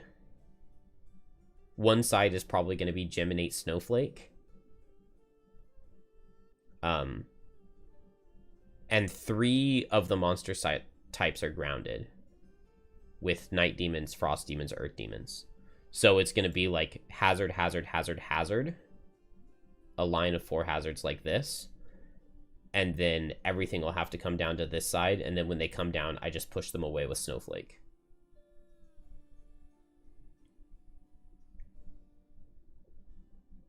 The problem is that that's going to take some time to set up, but having Geminate there will be good because Geminate can do something like run up and disarm and immobilize to give Snowflake some time to set up. So that's one side, which means the other side is Blink Blade.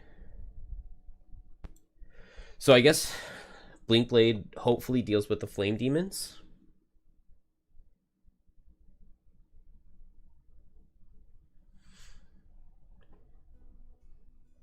You believe Chaos Demons are difficulty 2? What do you mean by that? Chaos Demons are insanely hard. Are you talking about like the chart they use to determine what monster types to put in levels? Or like how many of what monsters? Chaos Demons are insanely hard. And they have that extra 2 initiative card that's supposed to be 76 somehow. I don't know how that happened. Because I think it used to be 76, but when they updated it to fix the elements on it, they changed its initiative to 2. Which is just dumb.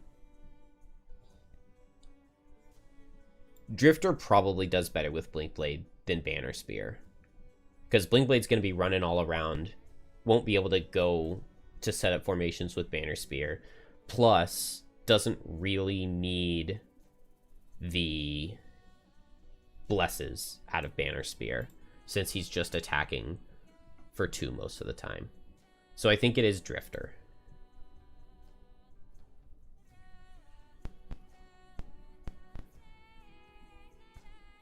Yeah, the value of the monster for determining how to set up levels. I feel like that whole chart and everything was thrown out the window for this level. Because it's just so hard. Especially trying to get through Deathless. Like, I just don't know how that's going to happen. I'm sorry, Banner Spear. I would love to play you. I would absolutely love to play you for the final couple levels, but I think it's not going to happen. I may give the Orchid Wand to somebody else, though, because getting 4 blesses on turn 1's pretty good.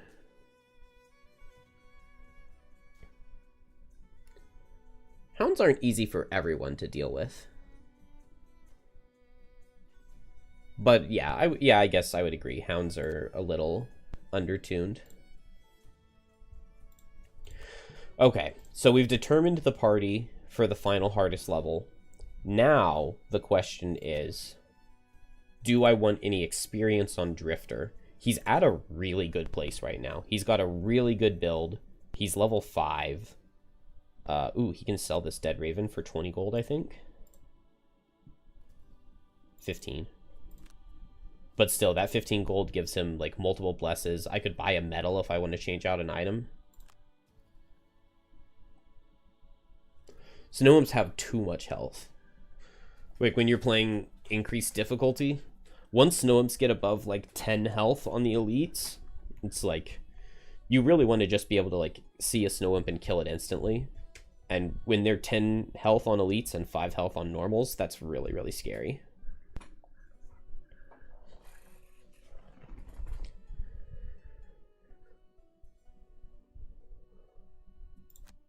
So I'm hoping to get up to 9 and 6. And I'll probably be 6 on Snowflake, right?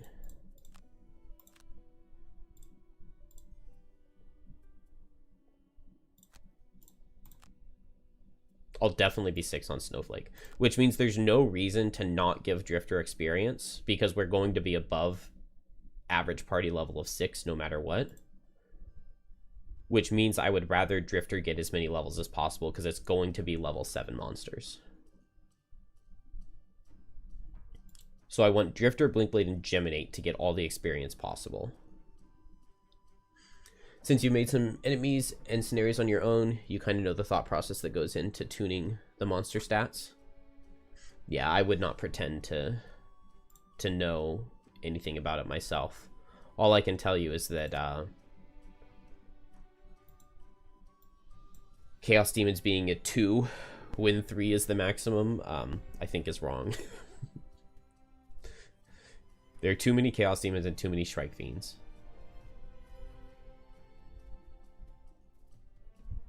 Alright, I think this is the 4-man for this level. It should be level 6 monsters.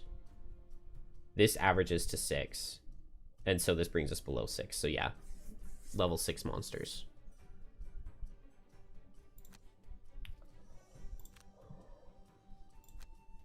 do we need...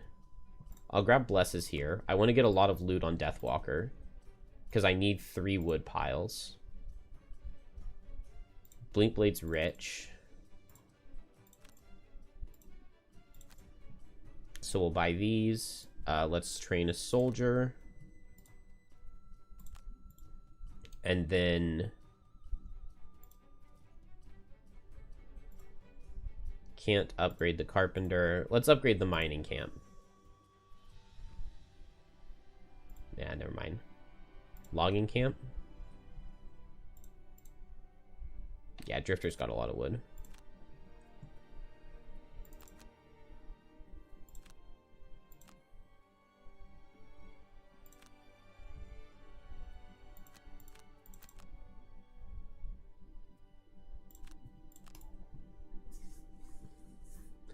Hey, Bambula, it went very, very, very well. The increase of stats isn't linear since they scale faster towards the later steps. Yeah, you get perks and items and stronger cards. I mean, the scaling is definitely not linear, but some of like the spammed monsters, like lightning eels and snow imps, once they scale to have lots of health, they become so difficult.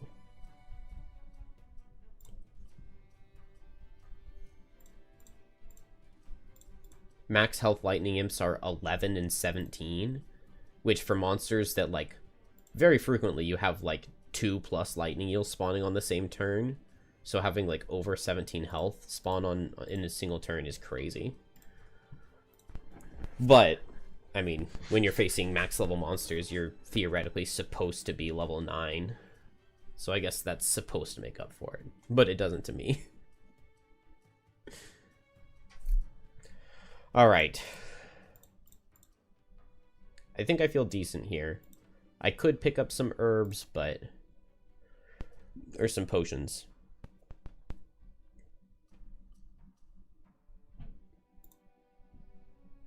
What time is it? 5 a.m. Okay, I should have time to play a level. I don't take my son to school till 7.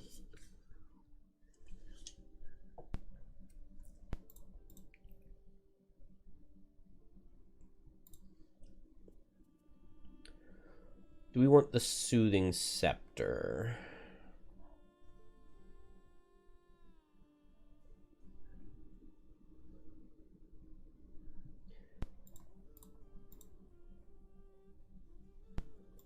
Hand slot. I'm not sure there's even anything to pick up.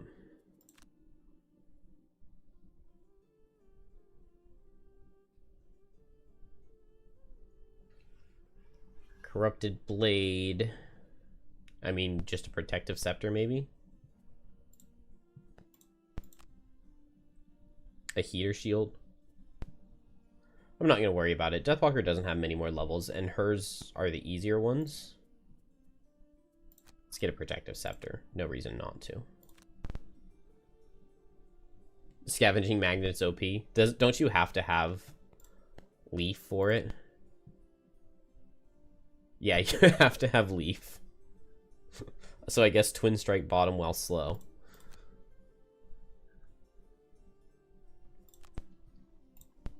Alright.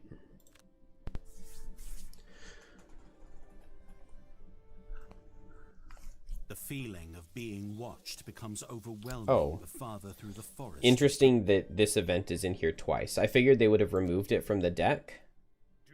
What? Oh, I guess from there. I think they're both persuasive. Is Drifter persuasive? No, resourceful. Are they both resourceful? No. Arcane, Outcast, Persuasive. Outcast. So they're both Outcast. Interesting. They added that event to be a forced encounter in the new intro. You always get it after the first level, in between the first and second level. So I figured they would have removed it from the road deck, but I guess not. Alright, Raven's Roost, the big priority is that we want to wound all of these as fast as possible. I actually might not have Anger of the Dead. Let's grab Anger of the Dead. And probably Forceful Spirits teleport, right? Shadow movement is good. Oh, I have Night Takes Shape teleport. I kind of want the loot card because I need to get a lot of loot.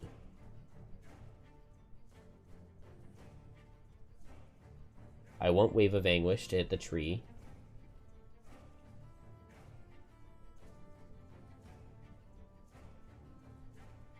Deepening Despair can teleport my allies over there. I don't have Dominate right now. Oh, I don't have Fluid Knight either. Oh, man. Maybe I don't want to be removing my shadows. So maybe I don't need them. I'll take at least one, though.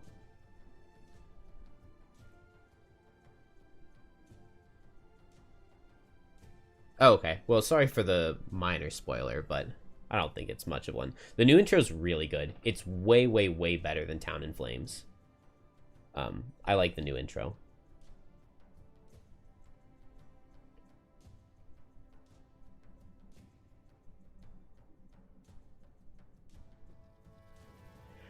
Oh, I hate figuring out Deathlocker cards.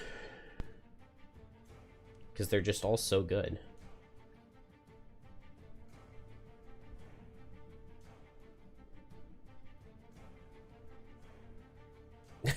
Yeah. That name plus that picture, like what's going on there?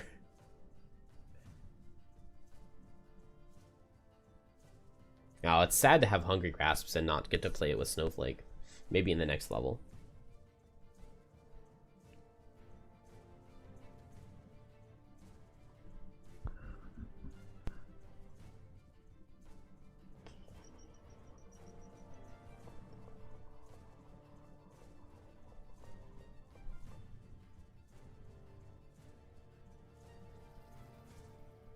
I think I'm just gonna go with this.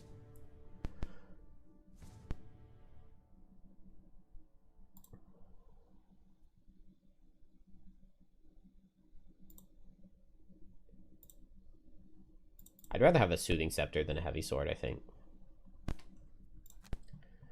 Alright, never end adjacent to an ally, never play a loss, overkill by 4. Maybe I can crit, but who knows. Lose a card to negate suffering 5 or more damage. Only take long rests. Have 5 or more cards at the end. Never attack an enemy that's already gone. Kill an undamaged enemy. Those suck. Collect more loot than any other hero. Long rest while full health after having damage, or never play your lower card. Do all of the... This is the one where you have to tag all of the frozen corpses with damage, or they turn into Strike Fiends. Oh. I was thinking Blinkblade could just go invisible on turn 1, but I actually think I don't have that card on me right now.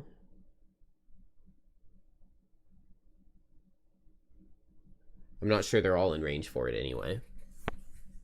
We'll have to see what it looks like and then figure it out from there.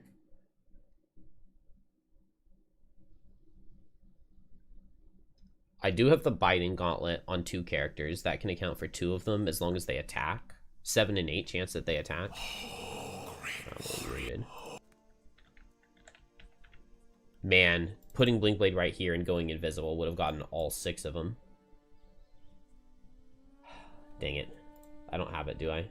Oh, I do have it. Okay, cool. I guess precision timing. Move to attack, move to invisible. That's just so worth it. And then here, I'll just go late and make a bunch of shadows, and then I can Anger of the Dead the following turn, and that gets almost all of them. Meanwhile, do I just throw out a couple of heals here?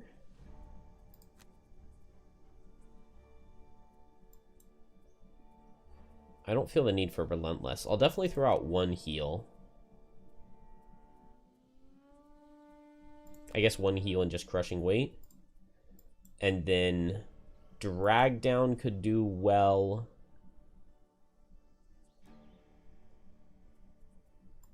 We want to try to mitigate some damage.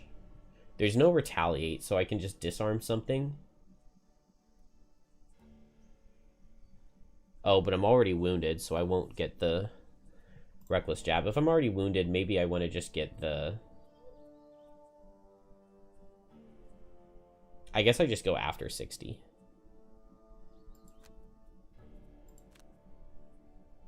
Let's go for a immobilize for next turn. And then I'll heal off my wound.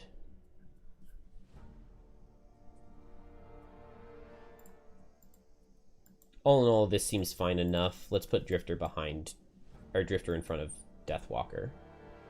And she's after him.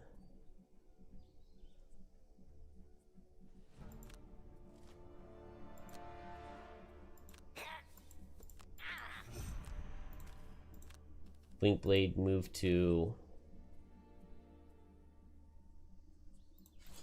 I don't see any reason to not just go ahead and throw these. Move 2. And make everything suffer 1. So nice to actually get to play a Blinkblade and do the OP stuff. Okay, I have Drive Recharge. I'll just play that next turn to remove the heal. The wound and get the heal. Crushing Weight, and whose do I want to remove? What are they doing? Move 2, so this guy can go here. These guys will both hit Drifter. These two won't hit anybody.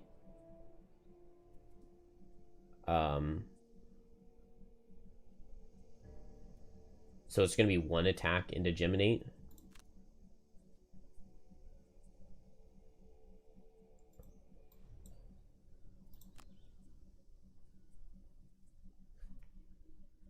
Geminate's going to remove its own wound. So we'll just do this. And now that's most of the wounds taken care of. Nice disadvantage. Don't see any reason to not retaliate too.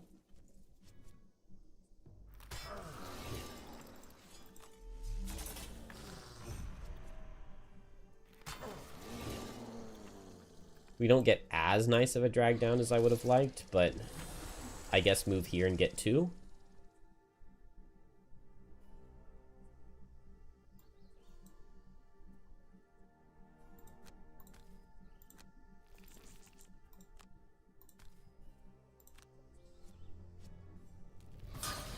Poison the guy who's already poisoned.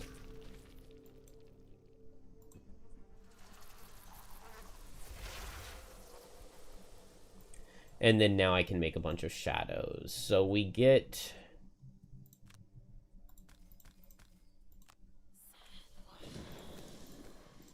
4 target Anger the Dead next turn. And then I just need to damage this guy.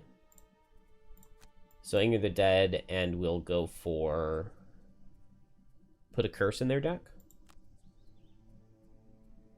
That seems good enough to me. After that, I can move Shadows and Hungry Grasps to pull off this trap. Blinkblade will just Drive Recharge plus... double time. With all their shields, he's not going to do much to anything anyway. I would move away from these guys because they have Immobilize, and I want to damage this one. So I'll go fast-ish on Geminate and try to do the damage. If not, Blinkblade goes after this. He can't move. So I'll Kinetic Transfer so that I can hit from range and potentially get this guy if I need to.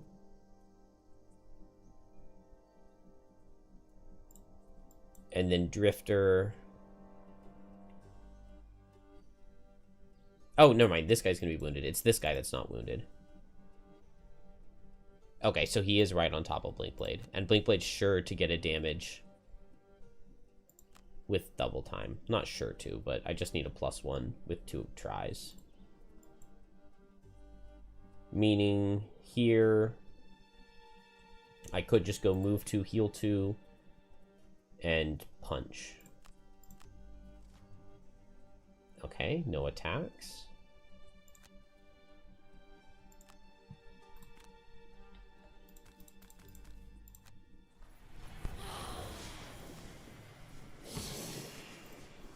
Let's go for this guy. And now they have all lost their thing.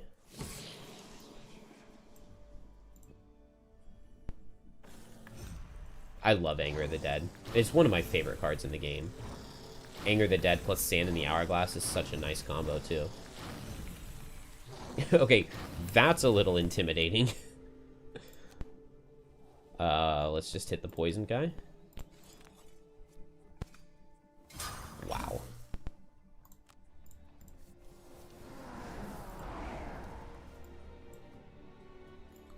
Okay, so I didn't get a wound here. I can literally only attack this guy.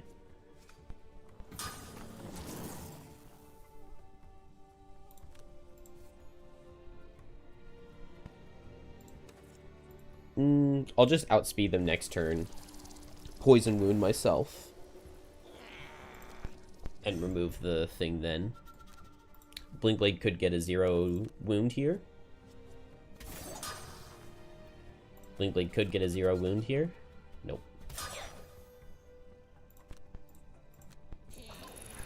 Alright. Really good start to the level, though.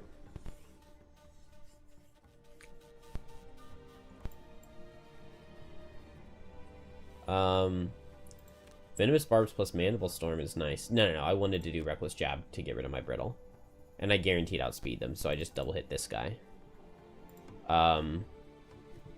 Stab them all Twin Strike. Get the Pierce. Hit a bunch of stuff.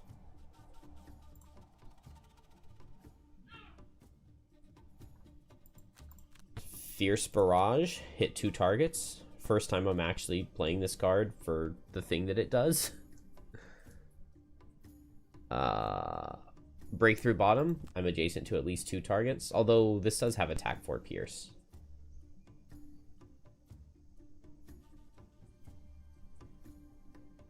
But if I'm going to use 2 charges of Fierce Barrage, I think it's fine. We don't necessarily need the Pierce. Move Shadows, pull into Hazard, into Trap. I'm sure I can figure it out. Nice, move 1. Alright, Blinkblade. Let's target here.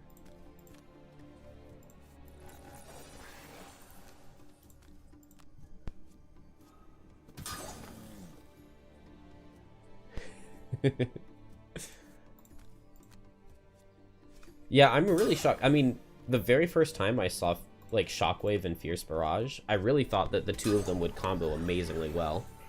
And it just does not really happen. What are they doing? They're attacking for 5. I definitely don't love that. But this guy shouldn't get to hit anybody. That's good damage. So Jiminy will get hit once. As long as it's not crit. Then this guy dies the following turn. I need to make sure damage hits this guy, but I think I do that with just Hungry Grasps.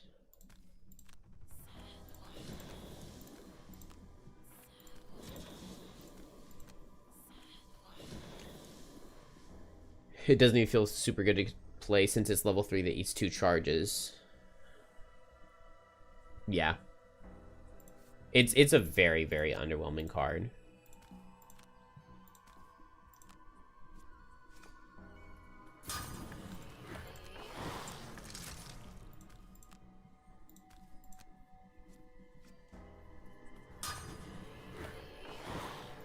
What? Why didn't it let me pull him? I picked this shadow, right? Does it only let you pull for the first one?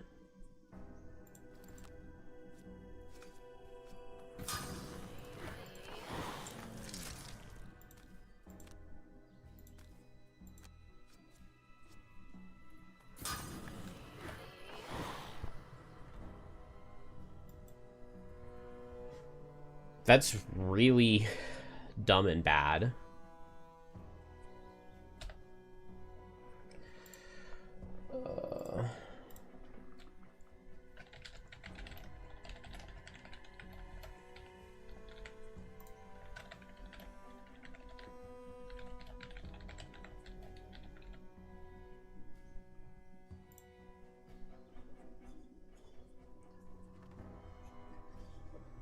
This is only the second time I've used Hungry Grasps. The first time, I just assumed it didn't work because my shadow was only one range away. And normally, when you're one range away, you can't use a pull. But Hungry Grasp actually can pull from one range. So I assumed that was why the shadow pull got skipped. But this time it just literally didn't pull at all. Which puts me in a really bad position because Deathwalker is getting hit multiple times here and is brittled. So we may undo... because, like, I was supposed to pull this guy away. And then... It actually probably still would have been an issue, but... Maybe not.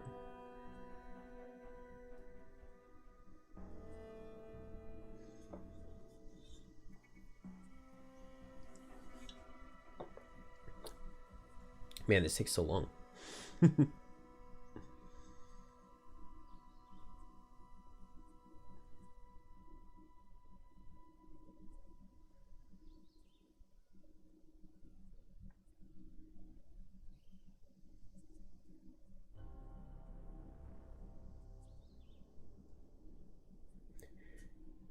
8494. Is this my 8,000th little autosave? It is, yeah, it is. And if it just gives them the save file and they can just pull up the save file, that's really cool.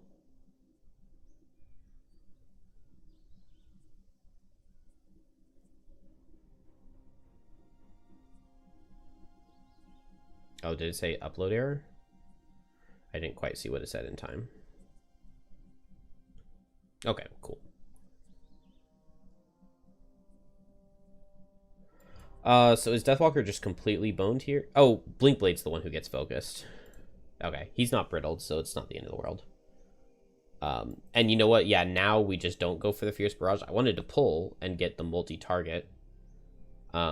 This guy only has move 1, so I'll just hit this guy.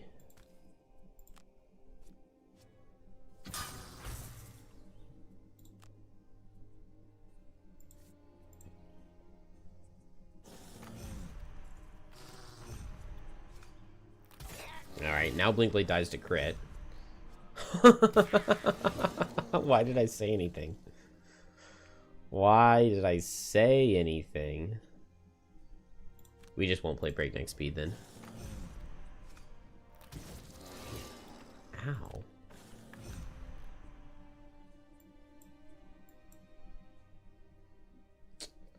Well, that sucks. Mandible Storm, immobilize and run away, maybe? Kinetic Transfer bottom just barely doesn't kill this guy.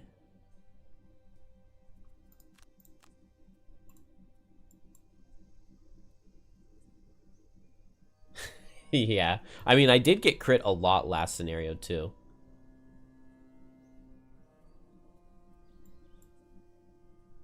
Alright. Deepening Despair here. Night takes shape here. Blinkblade's Reckless Jab here. Reckless Augmentation here. And then Kinetic Transfer to help pick up a kill that's missing anywhere else. Geminate would love some help with hers. But if I can immobilize and get away and have Drifter kill this one, then we should be safe everywhere.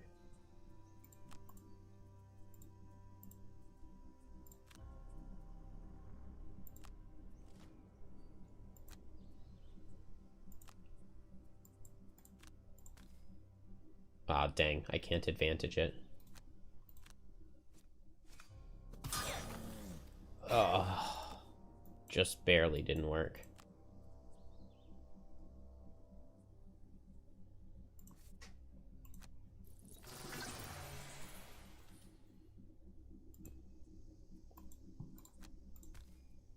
Oh, I need a +1. Easy. And now it doesn't matter which one of these I target.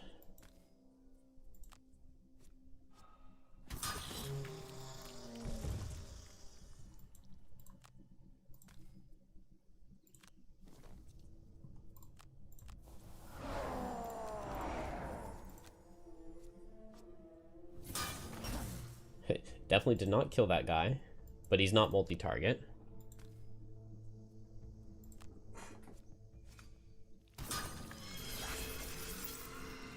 So I just step here.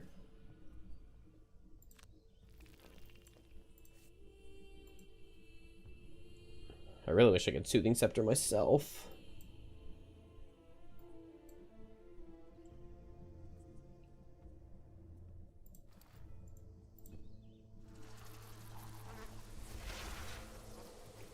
Jiminy definitely should be an it-them. Definitely should be. I mean, the cloak kind of looks like a dress, I think, is where I get it from.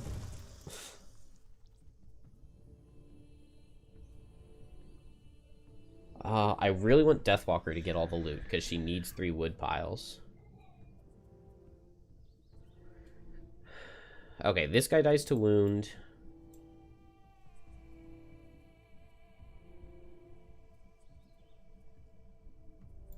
Maybe I'll just heal an ally.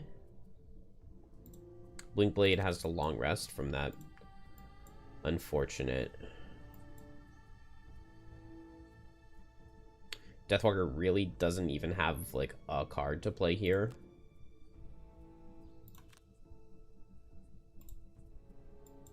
Dominate would have been much better, but that's alright.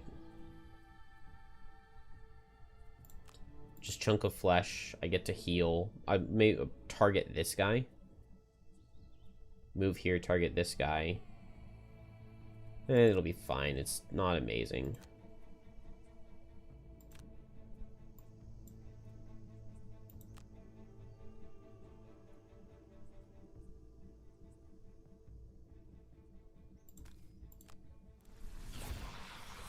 I have Scarab Flight, right?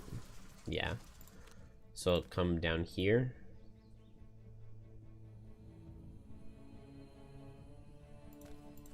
It'll just be single target.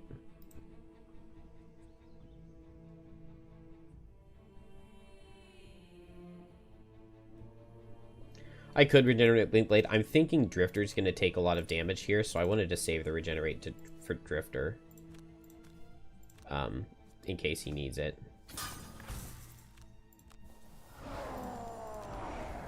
Because Blinkblade's long resting. So he's going to heal pretty well. Okay, I'm not going to attack because I don't want to draw Bless.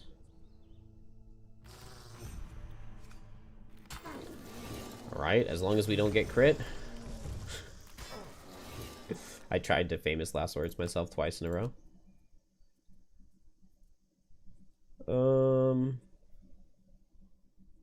Now I think dropping Experimental Adjustment makes sense.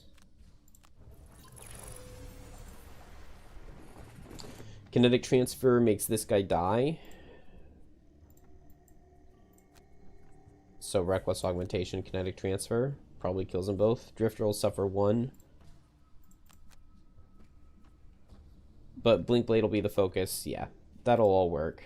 And then we just go late here to regenerate somebody. And Deathwalker can just get loot. It's going to take her forever to pick up the loot, though.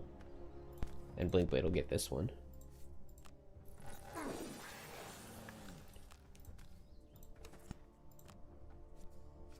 Oh, dodged the miss.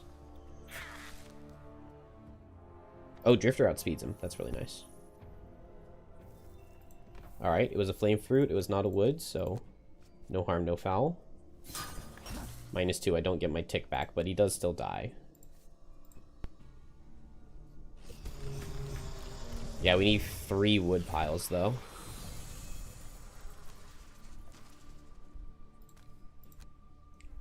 And then now we regenerate Drifter.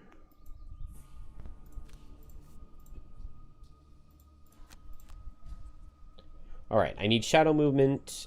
Having my teleport is probably good. It's also bottom damage for while I'm strengthened. Wave of Anguish, obviously. Maybe I don't need Fleeting Dusk. Because I already have 5 shadows. I'm not removing any shadows from anything. And, in that case, Call to the Abyss would be the play, right?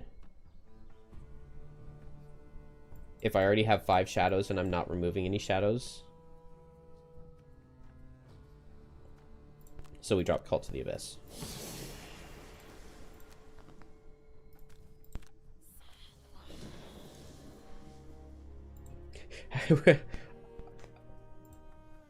Does Scavenging Magnet give you a whole loot one, or is it just an adjacent?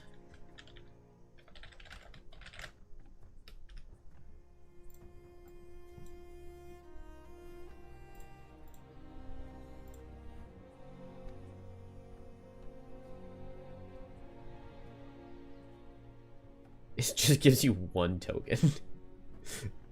So I would have had to set it up with Twin Strike Bottom with Blink Blade. Not worth.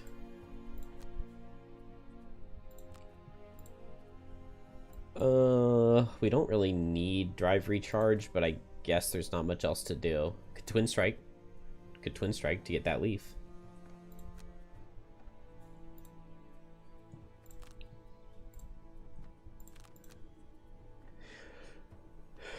Wanted to ask if I would consider playing 2nd edition solo.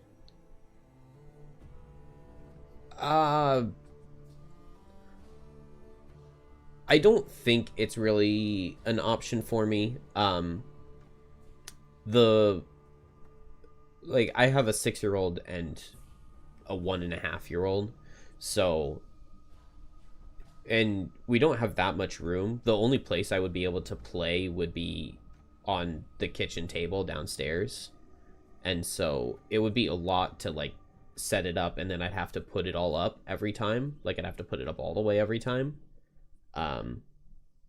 And I just don't have the time for it. I mean, I would have to be playing at night, and then I would maybe be able to get one scenario in at a time. I just don't see a way to make it happen.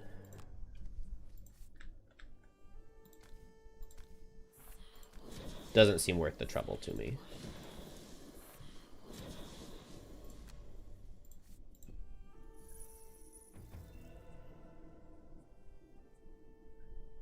Yeah, I mean, Scavenging Magnet would be worth something. I only work 20 hours a week, but I do also work 20 hours a week.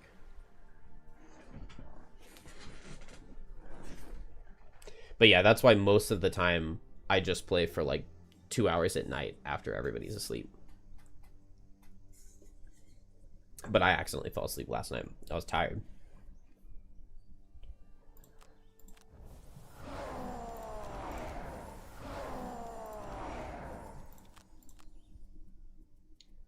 We can drop anything. I kind of want the regenerate for myself. Well, and to reshape the guys is not one of my droppable cards. Pushing things isn't bad. Immobilizes are good.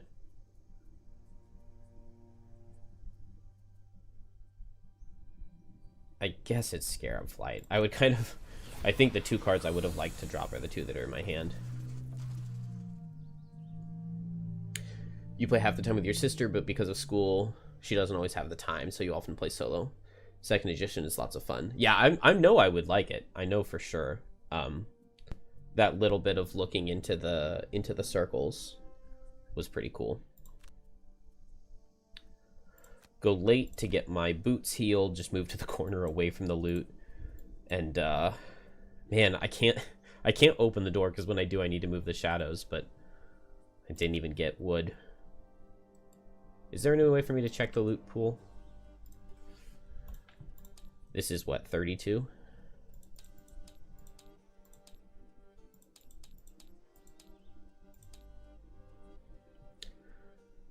We got a flame fruit. We got 1 gold. Yeah. I don't think we're going to get 3 wood.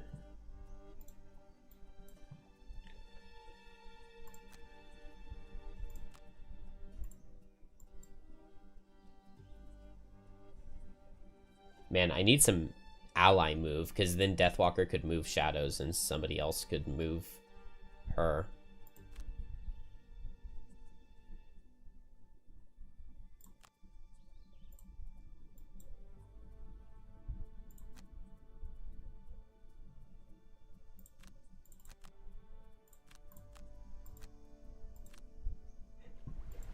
I'm just going to go and pick this up.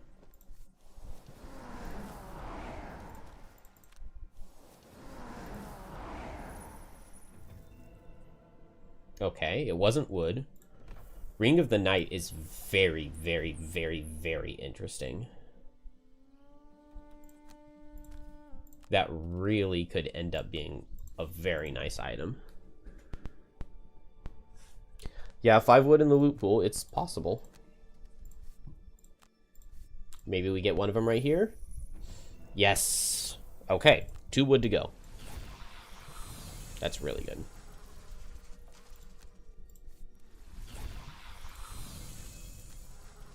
I love regenerate. It was such a good condition to add. Yeah, I am definitely not above load scumming the loot pool. That does not even begin to bother me.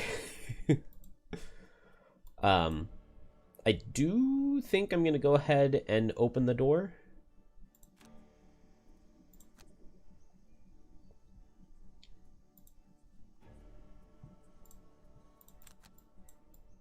How much health is the tree gonna have?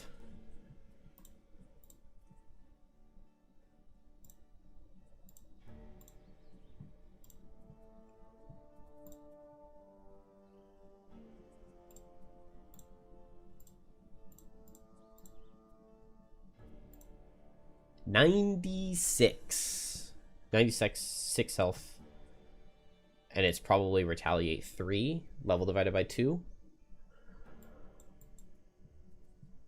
Man, 96 health retaliate 3 is gonna be brutal. How long does it take Deathwalker to do that much damage?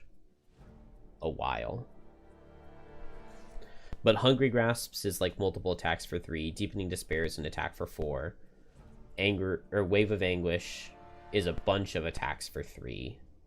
Plus Power Potion, plus Night Takes Shape for another attack for 3.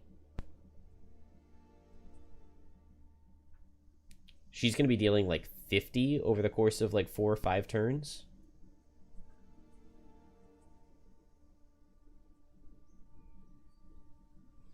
A boss with 1,000 health, it would probably be doable. Honestly, Bone Shaper would probably be the best tool for dealing with that.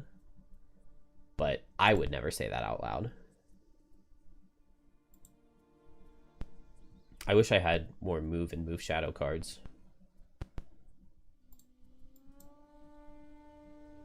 Do I want to try to get Drifter all the way over there to hit the tree sum? Probably.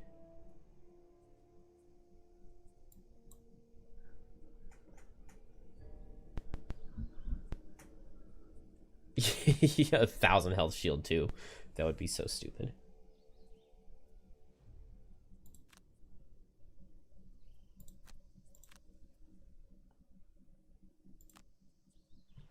All right, Geminate. Oh, I have to pick which one before I open the door. I think I want the immobilizes. Before long, you watch. Okay, 96 health. It won't tell me how much retaliate.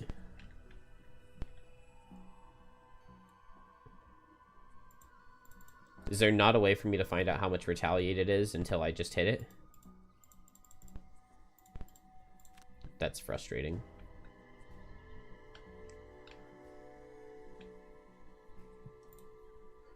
Uh, 1, 2, 3, 4, 5, 6. 1, 2, 3, 4. 1, 2, 3, 4. Wait. Never mind. They're not moving, so there is no point in retaliating on them. So we'll just back up. Or immobilizing them.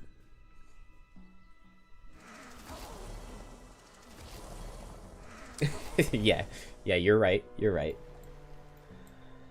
Let's just move Blink Blade in then.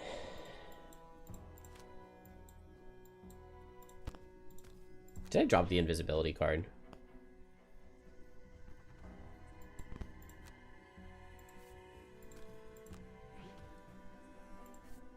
That was not a good idea.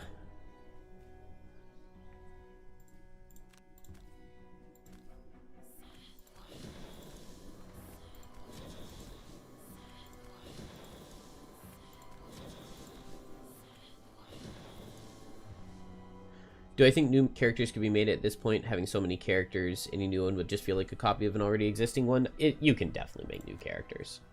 Like, I probably would not be able to do it. But I don't think you actually even have to change that much to make a character feel all that different. Because, like, both Hatchet and Angry Face, they're both, like, they're both ranged characters, right? But they just play so differently that, or it's not even that they play so differently, their themes are so different, with one of them being an archer and one of them being an axe thrower. So, like, if you want a ranged damaging character, it's very possible to do, you know? Like, you could get a ranged damaging character that just, like, they hurl like lava or something like that. And I don't know, maybe that's too similar to Meteor, but they, like, a ranged damaging character, and all they do is shoot ice spikes out of their hand. Like, if you just change the flavor context a little bit, then I think you can, like, you could combine multiple class archetypes, and I think it would feel totally fine.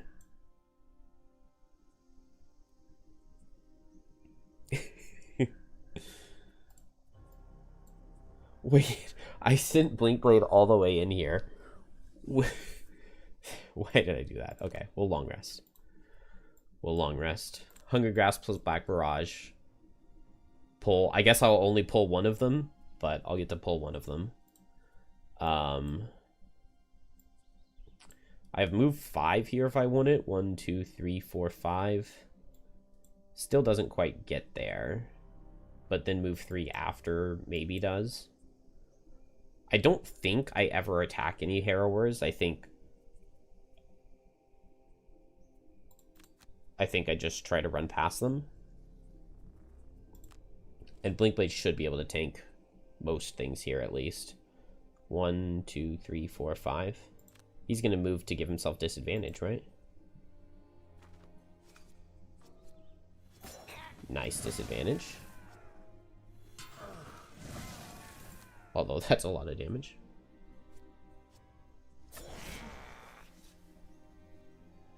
Wow. Alright, show me a minus. Dude, Blinkblade has been dominated by modifiers. Alright, that's really bad.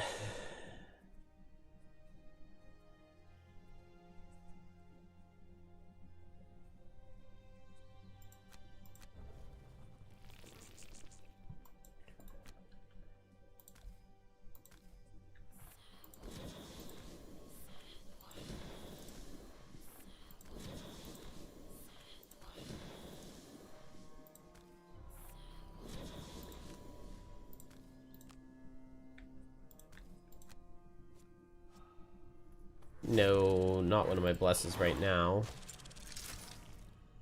Let's see if we can get the pull this time, but probably not. What? It let me do the pull. Dang, if I'd moved the shadow there, I would have gotten the kill. Why did it let me do the pull that time, but not the previous?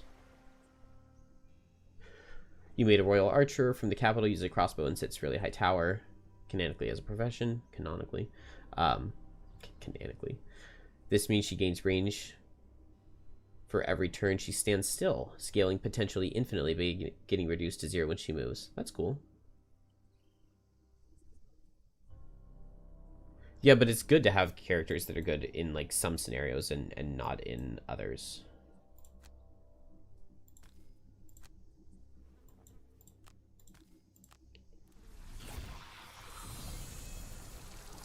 I cannot believe Blinkblade had to lose 2 more cards. I think it's totally fine.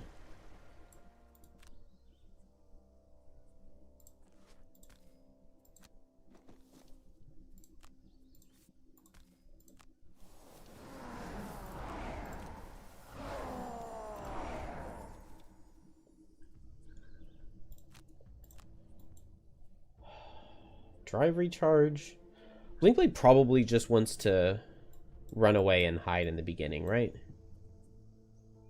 I'm probably not ever going to hit the tree. I'm not even that unhealthy since I got multiple heals this turn. I can afford to hit the tree a little bit. I think I'm going to play losses here. I'm going to take a lot of retaliate. I still don't know how much retaliate I take. Moving all the shadows for 3 doesn't get me there, but I think I will short rest here. Not Wave of Anguish. Okay, good. Anger of the Dead was a very good card to lose.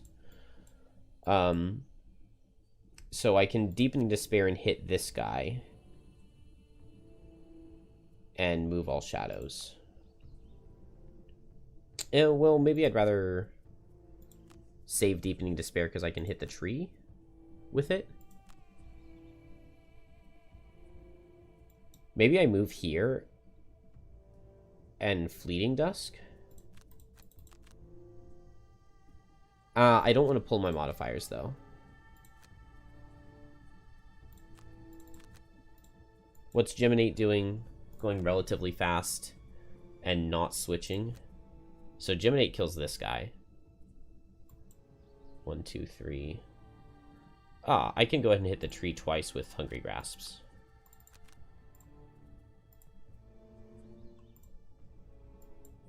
And then let's just hit the tree with Reckless.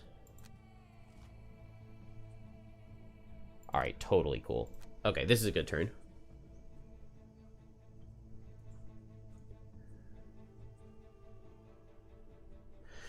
Your favorite combo on her is a card called Barrage. That's attack 1, gains +2 targets per turn you stand still. But you can buff it with another card called Reinforced Crossbow that increases damage against targets that have already taken a turn. Shoot everything for attack 2.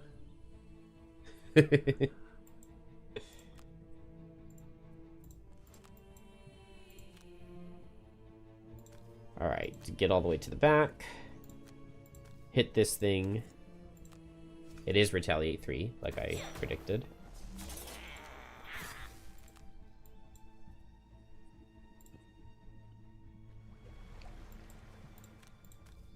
Retaliate 4. Oh, of course.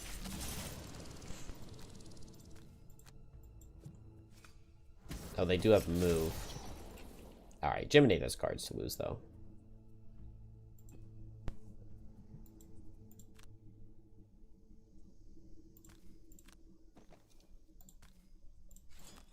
Crit? I didn't pick up any blesses. That maybe...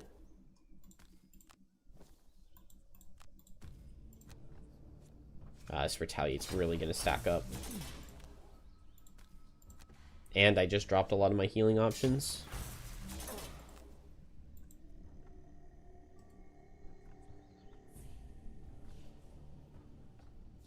Ooh, Drifter can go invisible. 3 crushing weight charges. I mean, I just need damage into this thing, right?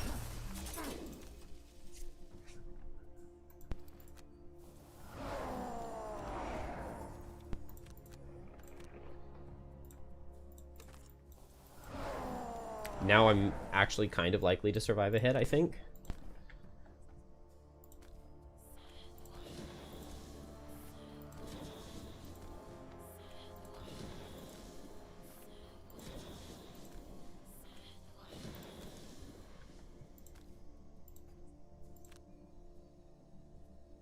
I hate targeting things from super far away on Deathwalker.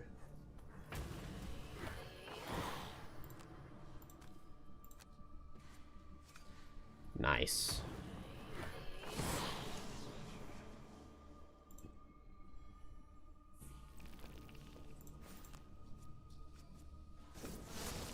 All right. Good. Oh, never mind. Not good. That was a lot of damage.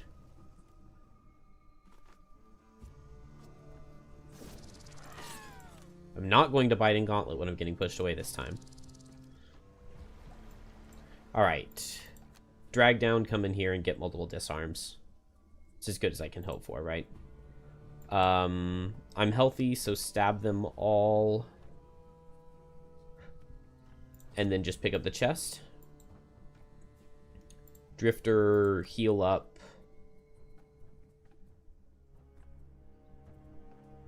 And then hit and heal up and just lose a card to damage. And then move Shadows and Wave of Anguish.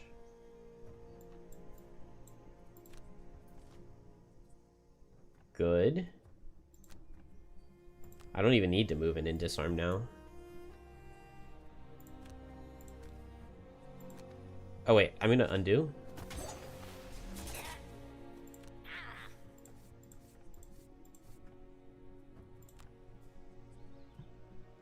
Muscle potion.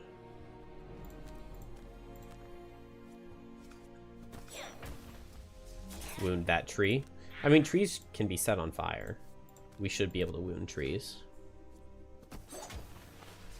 Oh yeah, being able to pick your modifier at advantage would be so much better. Yeah, because didn't I get like a 0 and a -1 time token and it gave me the 0 at advantage?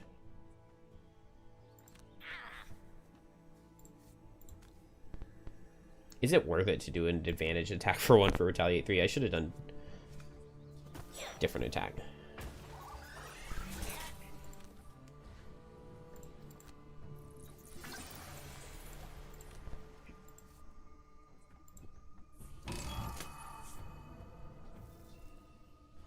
Oh, okay, we unlocked another level. That's actually good, I think.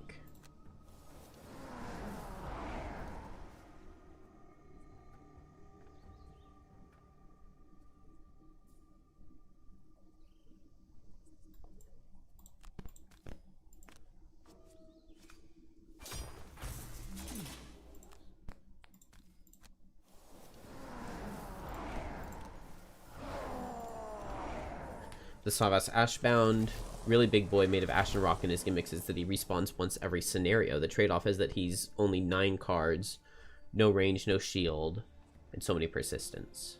So, like, you go in melee range, and then you're constantly...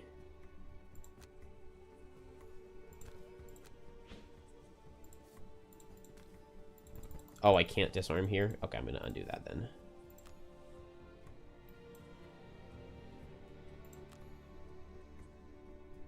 Range.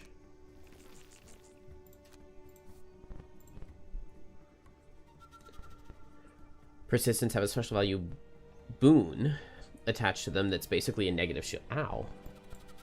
So like self-poison. Alright, muscle potion plus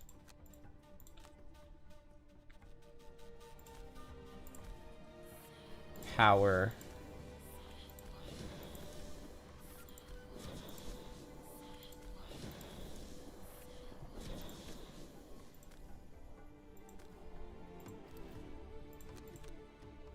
Yeah, Eagle Eyes is definitely only going to apply to one of these attacks, which I knew was the way it was supposed to work, but I pretended I didn't when I was playing Tabletop Simulator.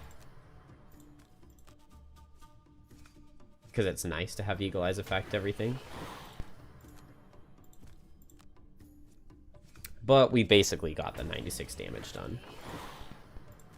I think we have plenty of cards to lose on everybody. Curse that tree.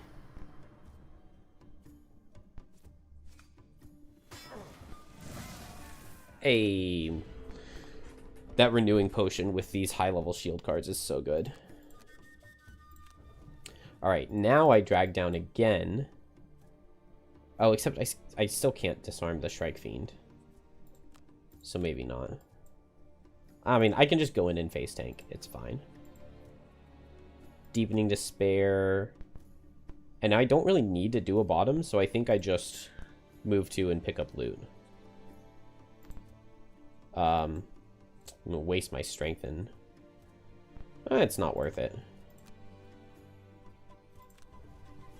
I can just do Reckless Augmentation for an attack 3. Given that I am strengthened. And Drifter can tank this guy. Maybe this is not a good idea, because if he gets his 10, that's really bad. Because I'm definitely not destroying the tree here.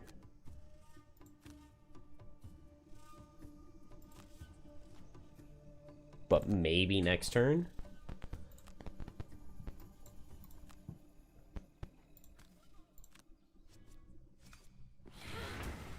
Nice, +2.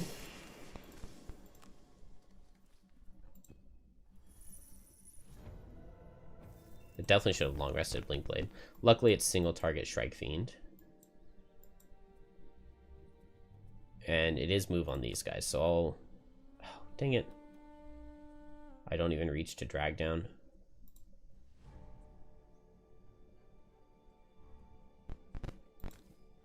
I don't want them running that other direction, though. So we'll just disarm nothing.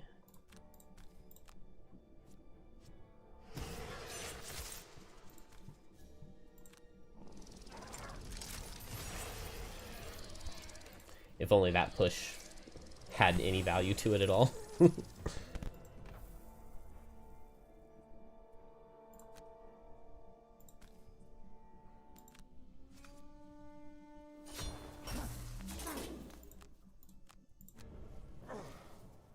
Alright, we're to the point of needing to be very careful. 15 health is also really unfortunate.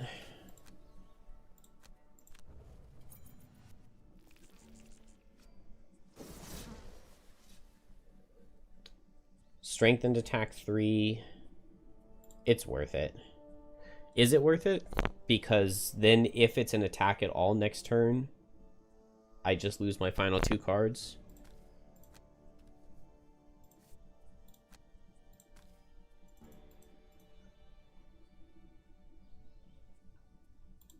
I'm strengthened.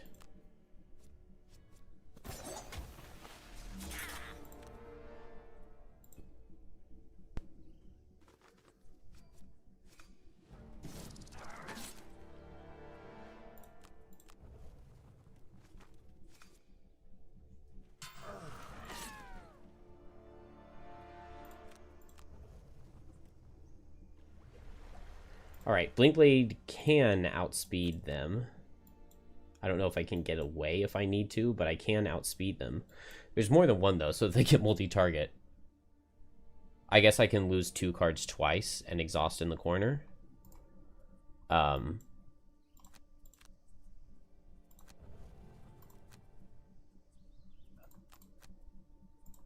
Hungry Grasp plus Night Take Shape, attack 3, attack 3, attack 3. Heal myself for 2, attack the tree for 6. And then I have 2 cards to lose to damage. And if it's 10 speed, then I lose card to damage, lose card to damage, heal myself, hit the tree. So this should be totally free. And then I can lose 3 cards to damage here, no problem.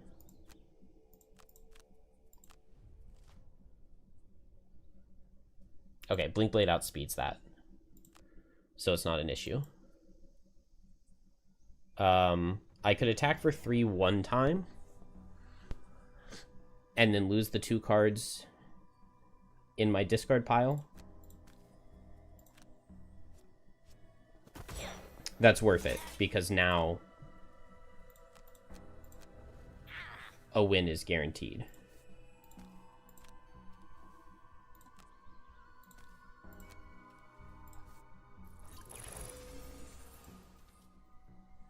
And I got out of range of the Suffer, right?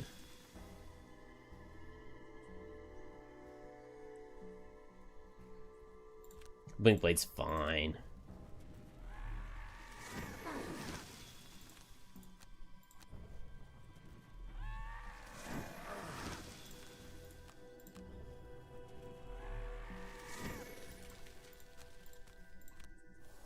I don't think Deathwalker can loot anything.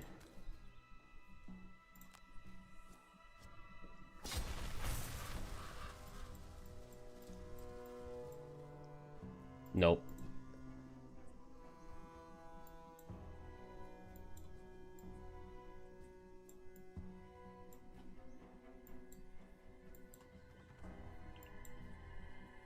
Yeah.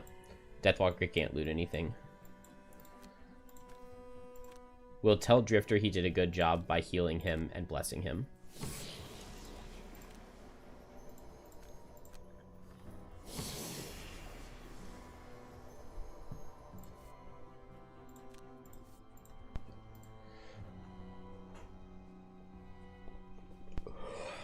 Let's remove this impair. That's pretty important, right?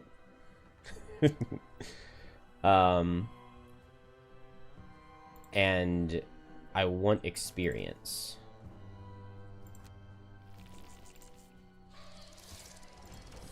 I probably could have played some more losses for some more experience, but oh well.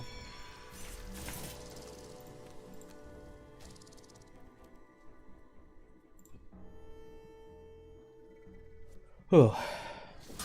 This is a very scary level.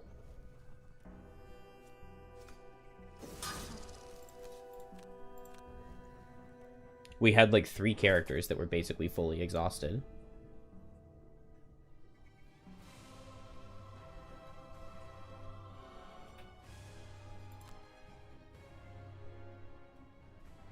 Alright, we got 1 loot token. 1 wood pile. 102 damage from Deathwalker. And it really only worked out that way because Blinkblade got crit and had to lose a card and then took... I just needed to get like 1 minus in 3 attacks. But they got like a +1, a 0, and a 0 or something like that. I think I took a +2.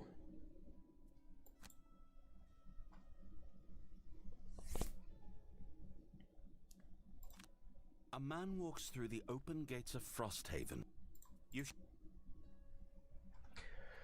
How much experience did we get? Not very much. Level 6 is looking not very likely. I'm gonna sell back this heavy sword so that Blinkblade can pick it up, I think.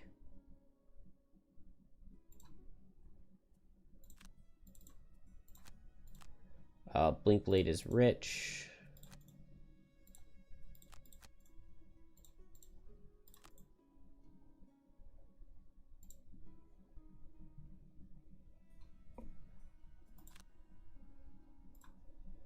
Level 6. Oh, what do I take here?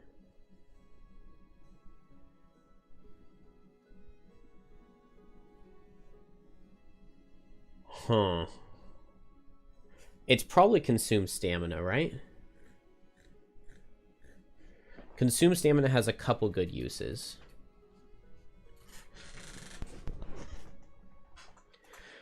Yeah, I could grind XP in my private empire. But we did just get Furious Factory too. So I'll play my private empire and Furious Factory while waiting for the calendar. And it's only 3 weeks, so that will get it. Consume stamina, if I just play the bottom, like I get some potential free damage out of the Retaliate, plus this whenever an adjacent enemy dies. That means if I move something and then I just kill it with my top, then I get an extra charge back. And the top of Consume Stamina, while not being amazing, and if you're not going the ranged build, it still is like a potential attack and heal some.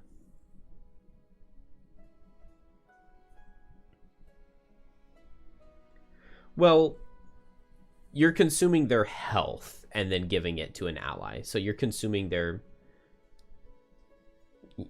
It's health stamina rather than card stamina.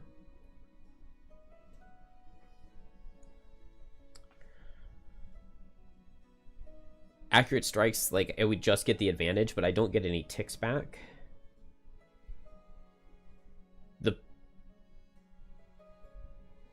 The Pierce is, like, potentially okay. I think Consume Stamina is better, though.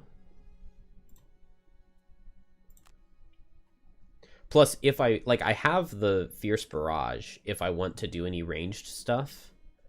And Consume Stamina is really good in the ranged build. Really, really good. Yeah, I mean, health and stamina are definitely not directly related. But it's more related in this game than some others because you can save your health by losing cards. So you can lose stamina instead of losing health. So there's definitely correlation.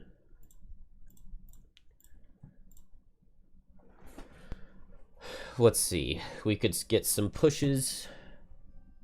I can still remove another -1. Oh, I still have another. Yeah, let's get this other get charges back. I've got rolling heal ones to get. I've got a +3. +2 immobilizes are good. We'll get both of those.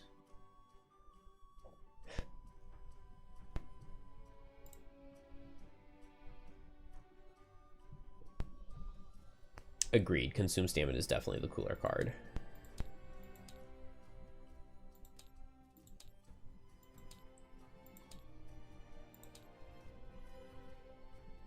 Okay, no negative effect on core attunement. We do add -1s and get muddled in Face of Torment.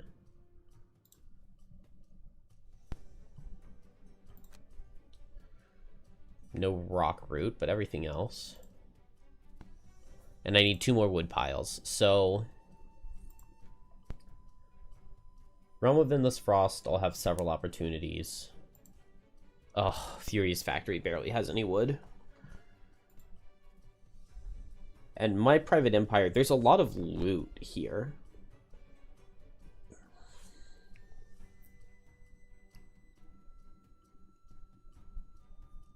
Yeah, the only priority right now is getting this wood on Deathwalker. So I guess it's my Realm of Endless Frost. I don't love Deathwalker here.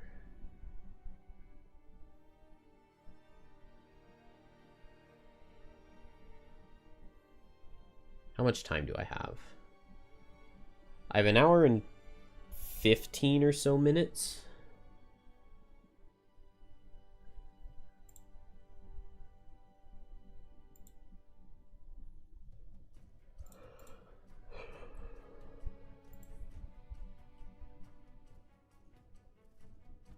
That is sad. Sorry, Stolas. Bye. Have a good one.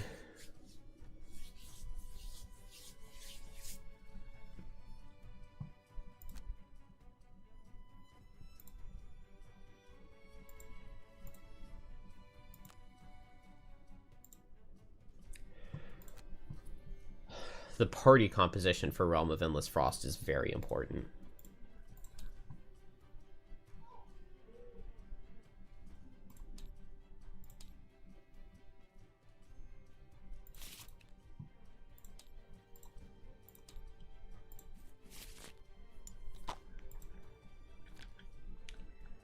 It's going to be level 6 monsters.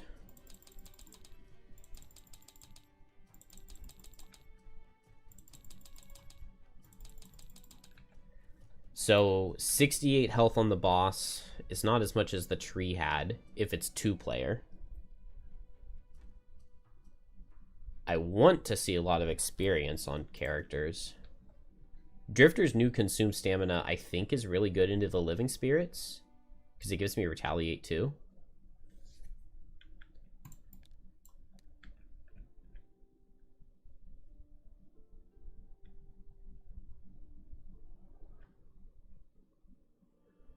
Thank you for the luck.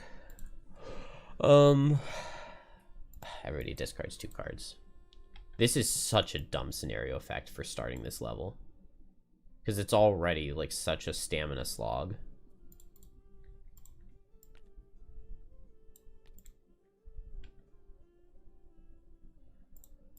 A really important thing is how much health this is going to have. It didn't update.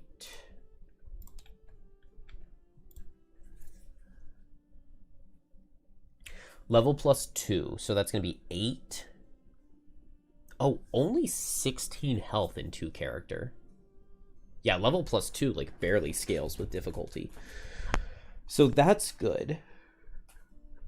So 16 or 32 health, and every time we hit it, we suffer 2. And Living Bones health doesn't scale that much. So that is good. Yeah, we're looking at 12 health or 18.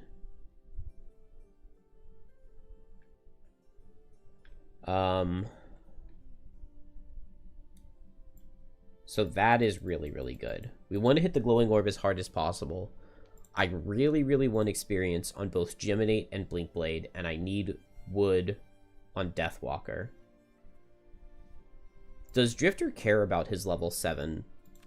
or 8 cards at all. Like the Wind, move 3 for each ally moved through, get a charge back. Would be fine. Unending Fight is pretty good. Attack 4, move 3, attack 4. That's a very, very, very good DPS card for hitting, like, Earth Demons or Chaos Demons. If you bane yourself, would you suffer the damage at the end of your current turn? It's the next turn. Because you suffer the bane damage when you remove the condition. And so it's like if you strengthen yourself on this turn, you don't remove it until the following turn. If you bane yourself this turn, you don't remove it until the following turn. And you suffer the damage when you remove the condition naturally. Oh, and then Against All Odds gets a lot of ticks back. The next 6 times an enemy enters a hex adjacent to you, that enemy suffers 3. That's really good. That's really, really, really, really good. And then use every part is really good too. Okay, so I do kind of want experience on Drifter. I think Snowflake doesn't care that much about experience.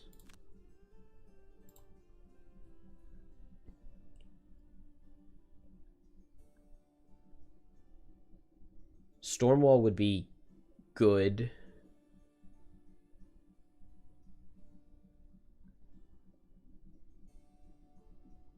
The Polar Cat I definitely don't need.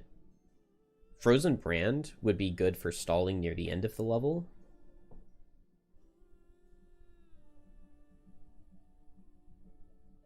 Freezing Storm could make another hazard. I didn't realize I had another hazard generation card. Stormwall's Bottom could be good to give an ally ward. We're going to be with Geminate. Biting Frost's Immobilized could be good. Oh, I don't have a Whipping Gale yet.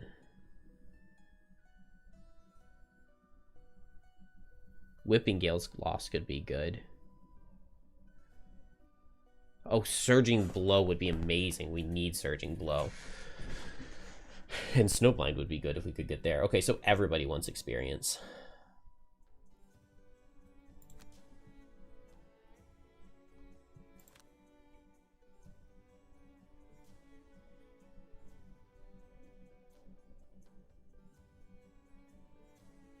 Maybe we just go farm the wood in a different level? I don't know. Because I would really prefer to play Realm of Endless Frost with just 2 characters.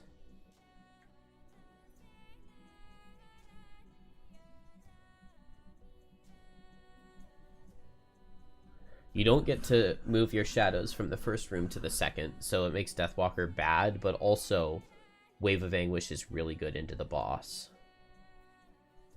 Snowflake's hazards are really good into the boss.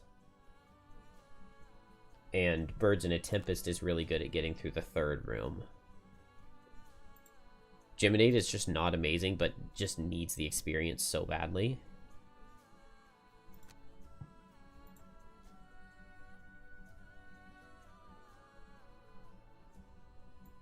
Blinkblade is pretty okay. So if we go with this set of characters, the question becomes, how do we do 32 damage to the altar?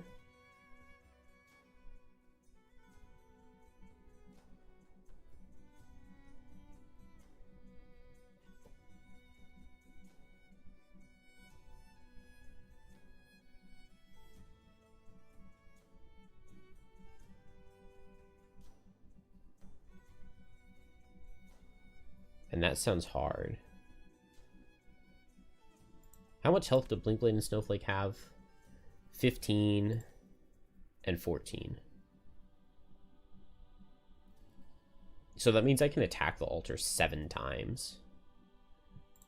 So Blinkblade hits it with like double time plus precision timing. So it's attack for 3, attack for 2, attack for 2.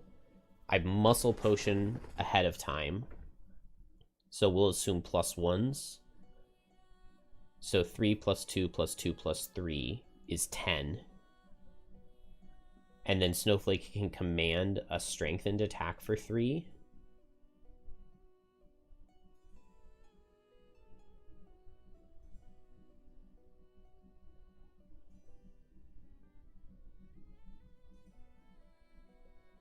And then if Blinkblade pulls well, he kills it if it's just 2-player.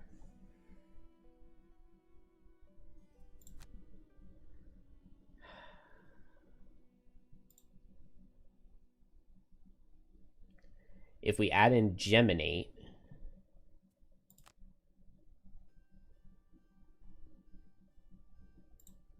Geminate's best bet is like an Icebound Quills.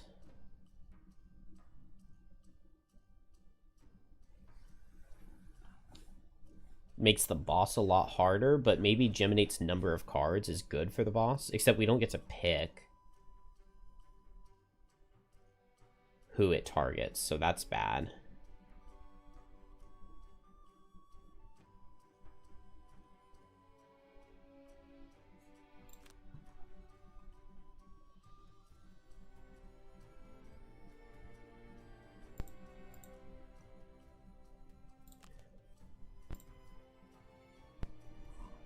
I think I'm just going to go with these characters, and I think we can make it work. I do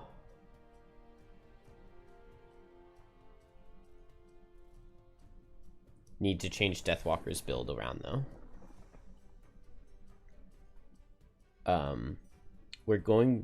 We don't need Shadow Movement as much, because I think I'm not going to make many shadows until I get into the boss's face. And then I teleport onto the boss and I Eclipse and I Wave of Anguish. But then I take Retaliate.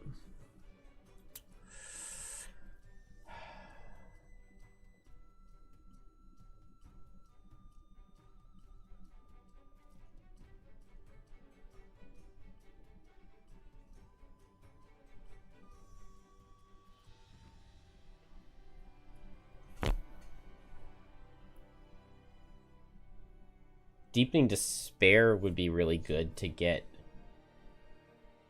allies into the final room.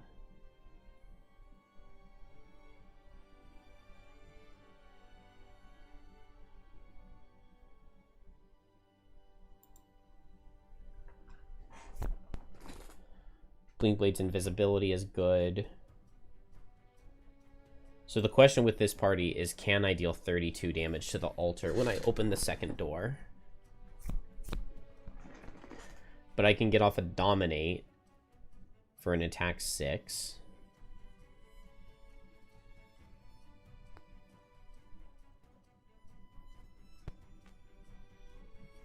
And then here an Icebound Quills for an attack 5. Blinkblade should do his fair share of damage. And so it's just Snowflake potentially holding up the damage train. But if we bring Drifter, he provides more.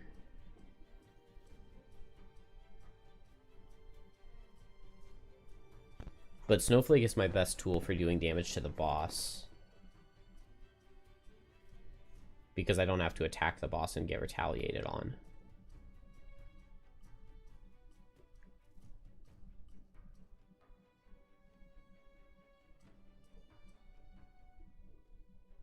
I could have a stacked snowball.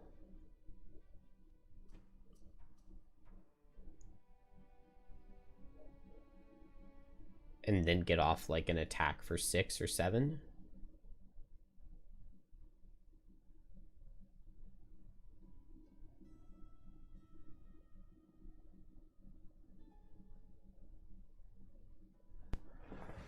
I like that.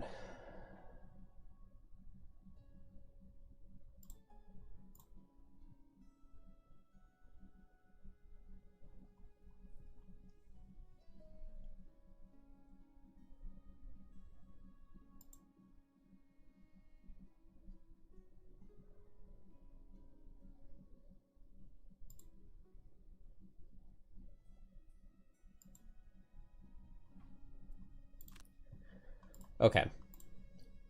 Then we just need some blesses.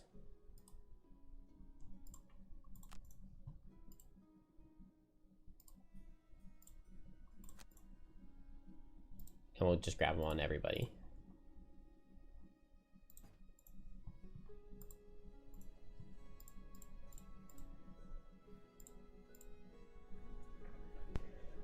Well, this is very scary, but should be doable.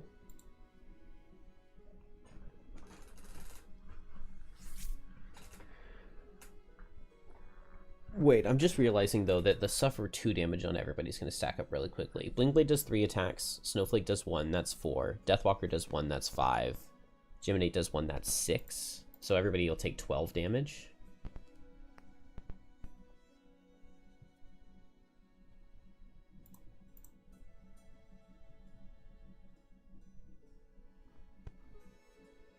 So we'll need to heal Deathwalker. And Geminate will heal itself.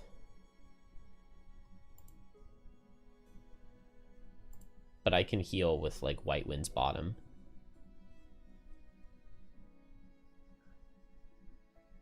Okay.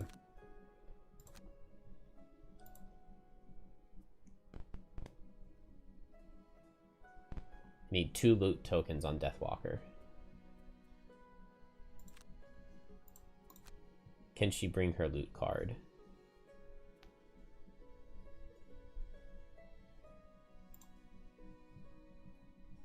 Oh, I need to bring Dominate. I don't need Black Barrage.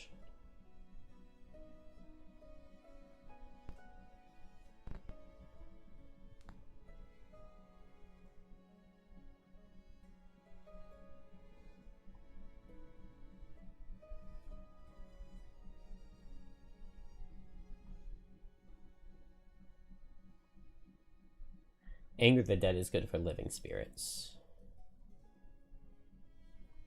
If I even have any shadows. Alright, let's bring the loot card instead of that then.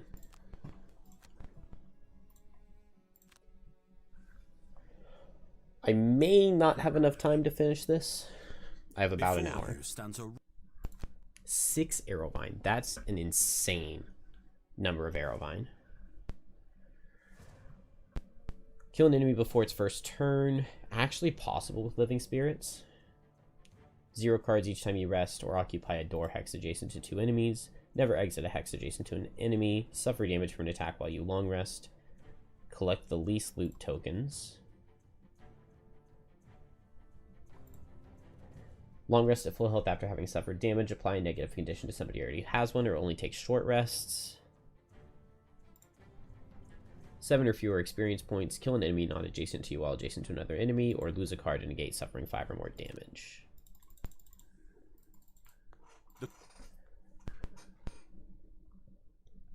Alright, so getting stacked Snowball is my #1 priority.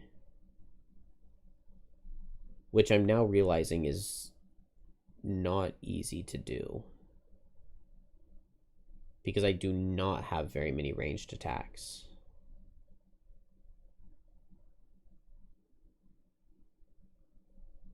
So maybe that won't be a thing.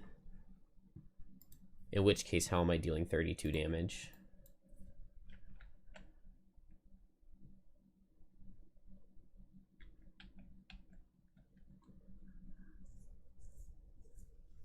Yeah, 8 times 4 is 32.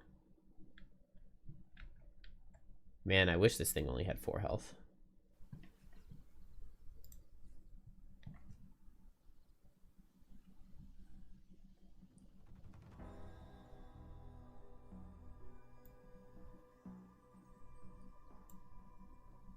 Wow, 29, 18, 8, 6, 6. What's our difficulty here? 5. Maybe these just level 6 monsters?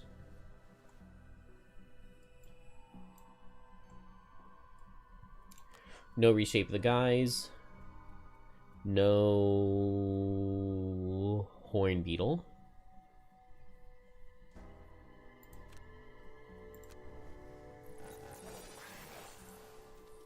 No precision timing,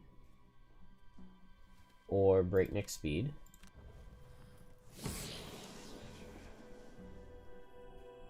No night takes shape. I don't want to attack into the retaliate. And no eclipse. I don't need the movement.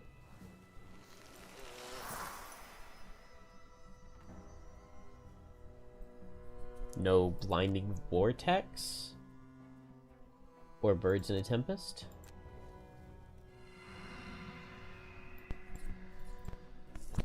All right, this first room can be really tough. Man, we have to get through here in one rest cycle. Start with Call to the Abyss, make a shadow, and I guess Deadbolt, hit from range. The only problem is that then I can't move shadows at all. But I can't Deepening Despair, and I don't want to Hungry Grasps yet. I can move a shadow with Dark Fog. And I can move them with Wave of Anguish.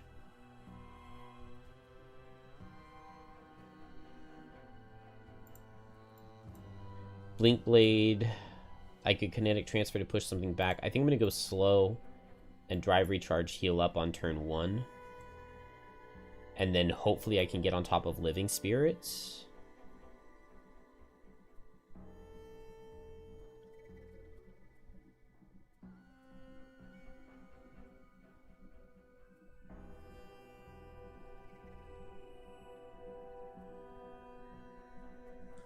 So what card do I not need? Maybe Stab Them All isn't that good.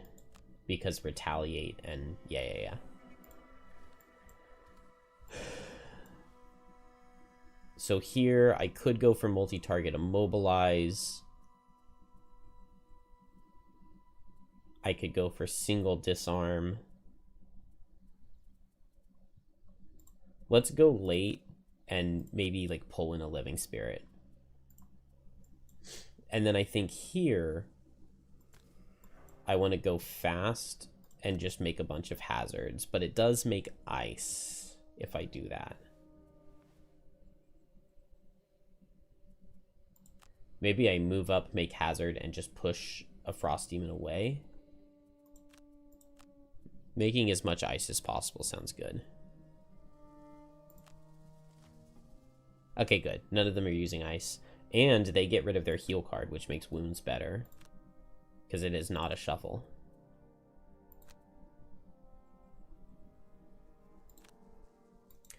This is also... it's not moved very much, so only move 2. So if I move here and I make hazard... move 2, this guy reaches Geminate. This guy reaches nobody. Move 3... move 2. So I would get attacked for 6 and for 5. Jeez.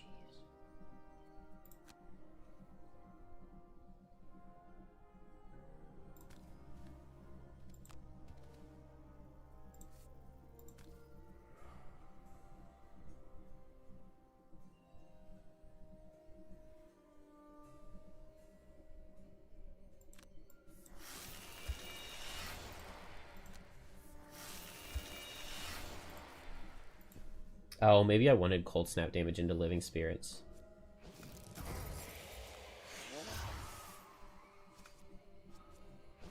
Oh, dodging the crit is very nice. Oh, I'm before them.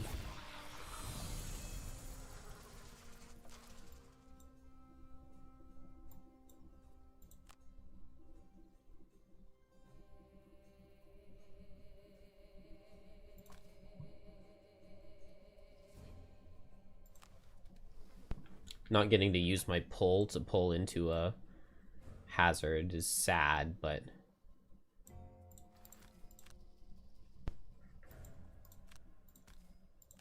I don't want to pull them in and give them more damage. Plus pulling this guy in here maybe makes things better for Blink Blade.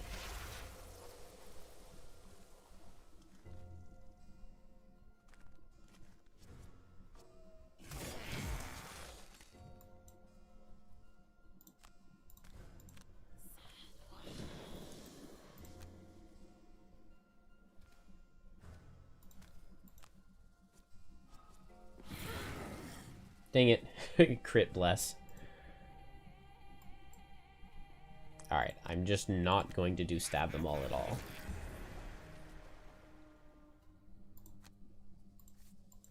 I do miss out on 1 XP, but I don't want to take Retaliate 3?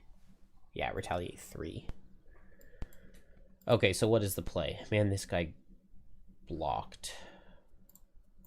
Blinkblade wants as much suffer damage as possible. I guess that's just experimental adjustment, but I do not love that. 1, 2, 3, 4. Kinetic transfer, experimental adjustment. That doesn't feel good enough. Reckless augmentation is basically an attack 6. So I'd be attacking for 2, essentially.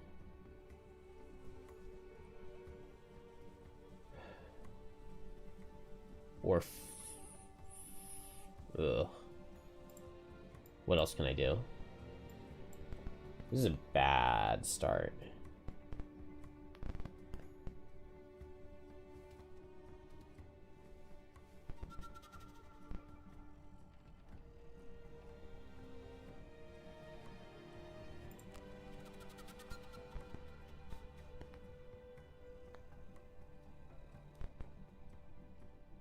I guess I can make a shadow and I can go ahead and hungry grasp these two. It gives me ranged damage that doesn't... I mean, I get to pull one guy into a hazard. And then Snowflake can back off and push one of them away. Or maybe I Polar Vortex here. Yeah. That can set up Deathwalker and potentially Blinkblade better. And so Blinkblade could go for the invisibility.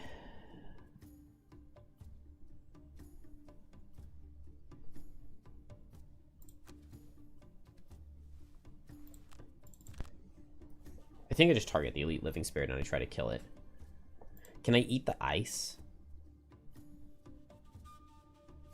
Not really. Yeah, not really. What about here? Ooh, I can eat the ice with a shield, right? Oh, it would have to be the Lost Shield on Mandible Storm, because I already played Hornbeetle Carapace.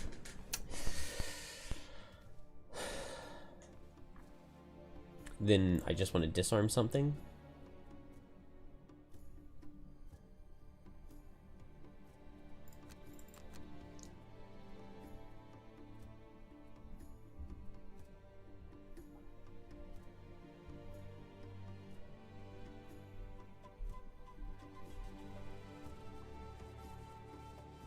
This seems acceptable. Okay, they're eating the ice for heal and they're not attacking. I love that. Immobilize I don't love, but I could imagine way worse. Booming Scream out of Living Spirits I don't love. I think that means I try to kill a normal, because it's not that much damage. They're not muddling or anything. There's nothing super scary coming out of Frost Demons. So I just attack here and a +1 kills.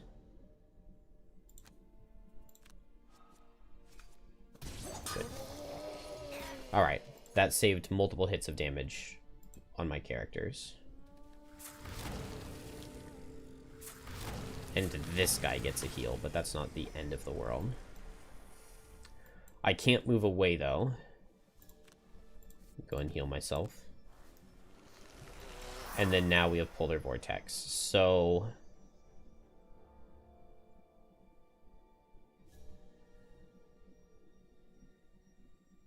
if I do this hex, I can pull like 1, 2, 1, 1, 2. What's Geminate doing? Reckless Jab, disarm into this Living Spirit.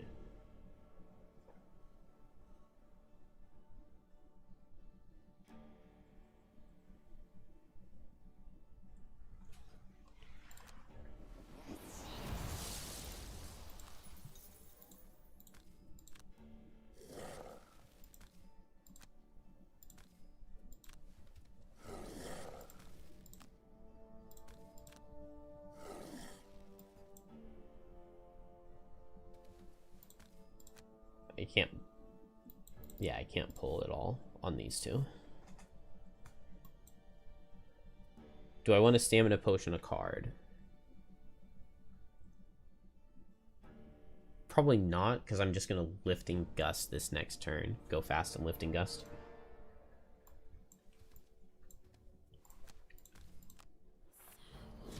Unfortunately, Hungry Grasps isn't going to get any pulls now, but we don't know if pulls are going to work on it at all, so...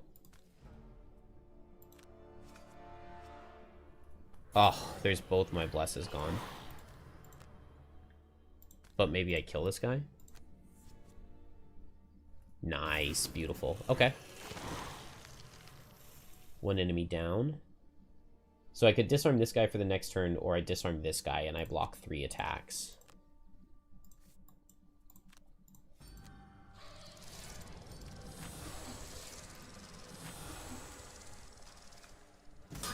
And I get A damage.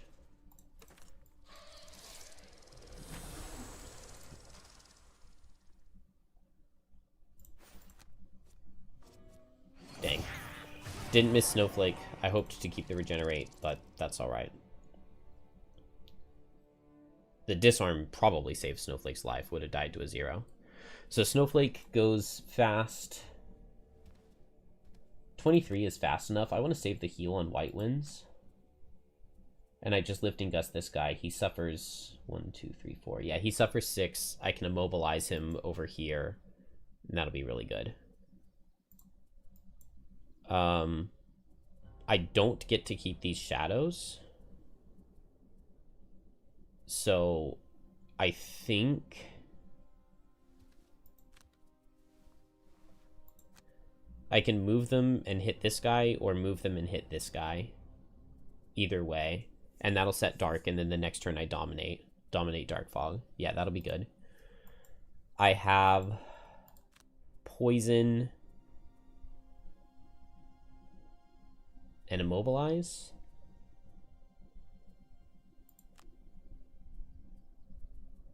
That'll switch to ranged, and in ranged I just heal. Yeah, Geminate's not going to do much. Blink Blade is immobilized, so I think I just...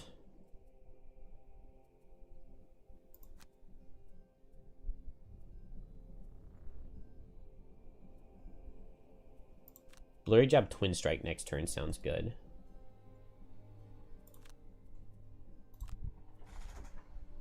Okay, good. Basic attacks here.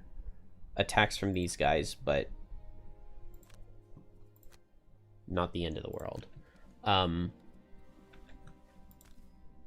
I can tank this guy.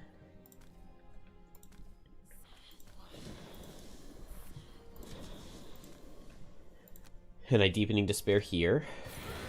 We get Dark. Snowflake's never the focus from anybody. So we're good there. Here, it's just poison. I do have Immobilizing Net. Oh, I actually dealt a damage with an attack 2 into a shield 3. Nice.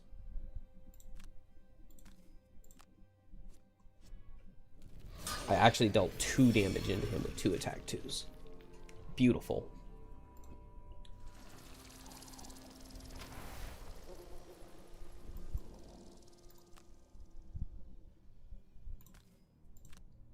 Oh, I'm having to move with Snowball, so I'm definitely not going to get Snowball stacked up.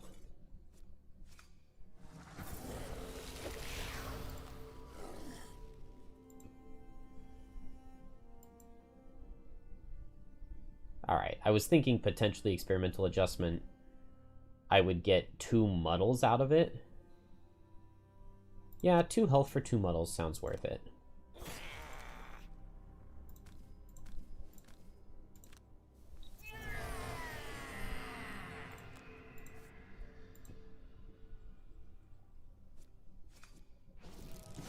Alright, it got 1 damage here. Oh. We actually needed the muddle, or Geminate would have died. And it saved 2 health on Deathwalker. Alright, what can I do here? Is it just heal ally.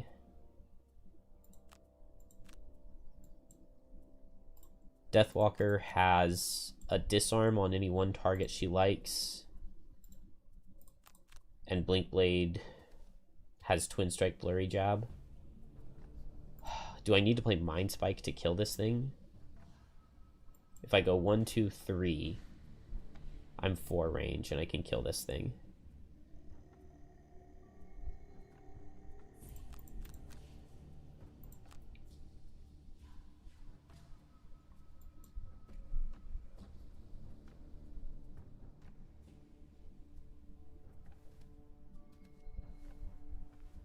If I attack for 2, I need a +1 to kill.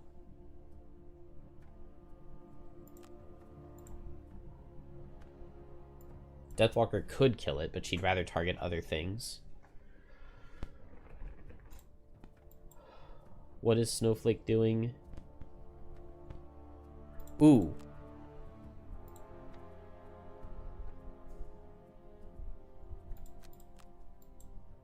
Snowflake will grant Geminate an attack. And then that makes it more likely to kill.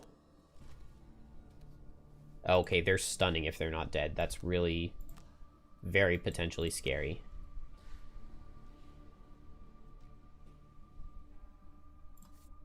Oh, whoops.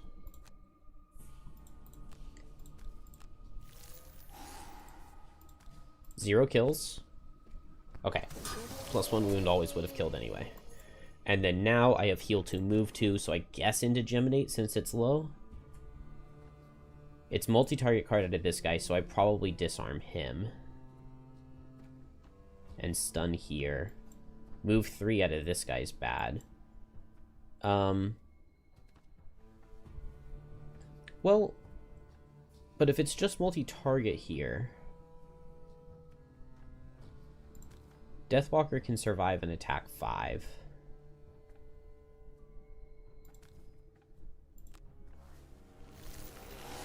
What are Geminate's cards?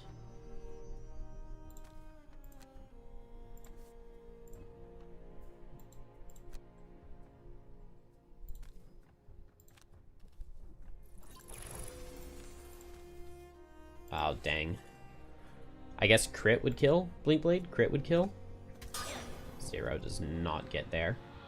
Oh, now Geminate's the focus, but Geminate gets his turn. Okay, I was thinking I would attack for 2, but now that just does not do anything.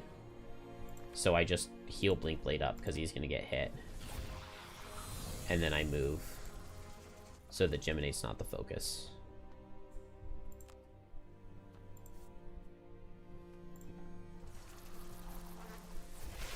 Oh, this first room is already going so slow and sketchy and bad. I think I target this guy because he has attack 6 and Blinkblade's going to be stunned.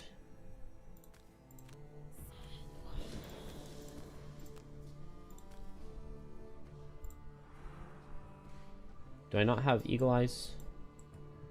Yeah, I used it. Okay, let's just not miss.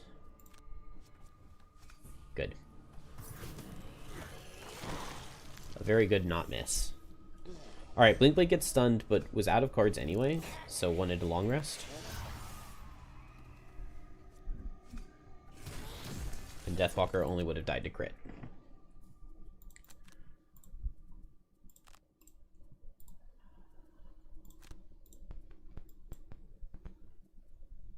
Ugh, I cannot long rest everybody. Part of me is wanting to call it here, and come back later.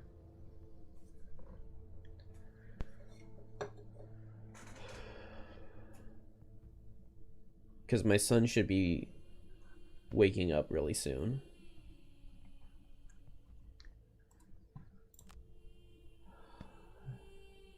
And this is a very important part, and I'm kind of tired. This is a very important turn to get right. I mean, Blinkblade definitely long rests. He's stunned anyway. Geminate only has these 2 cards to play, or short rest. What are the odds it outspeeds 40? 1, 2. 2 and 6, it outspeeds 40 and attacks me. But I can just lose a ranged card if that happens. Are they both multi-target. No, single target and multi-target. So Booming Scream is by far the worst. If I Cold Snap here on Snowflake, it doesn't kill, but it does make him die to the wound. And it does some damage to the Frost Demon. But that means there's no point in doing it this turn. If it's multi-target, I could lose Chilling Impact. Deathwalker is very unhealthy here. Oh, my alarm to wake up is going off.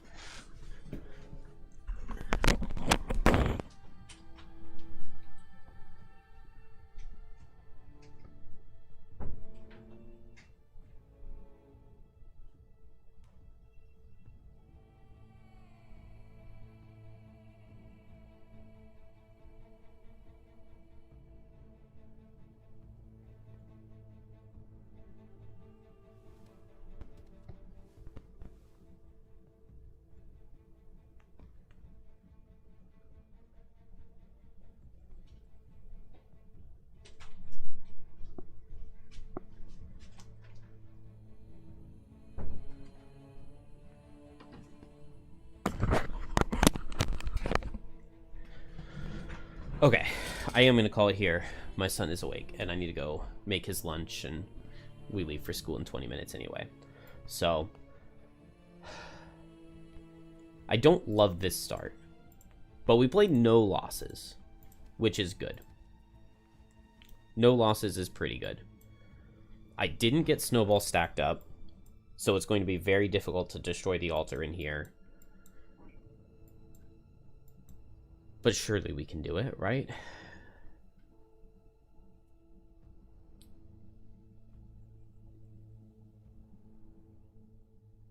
Oh, I don't know. Let's just make a save. Realm of Endless Frost. All right. Have a good day, everybody. I will be back probably not in the afternoon. Probably not until tomorrow night. Have a good one.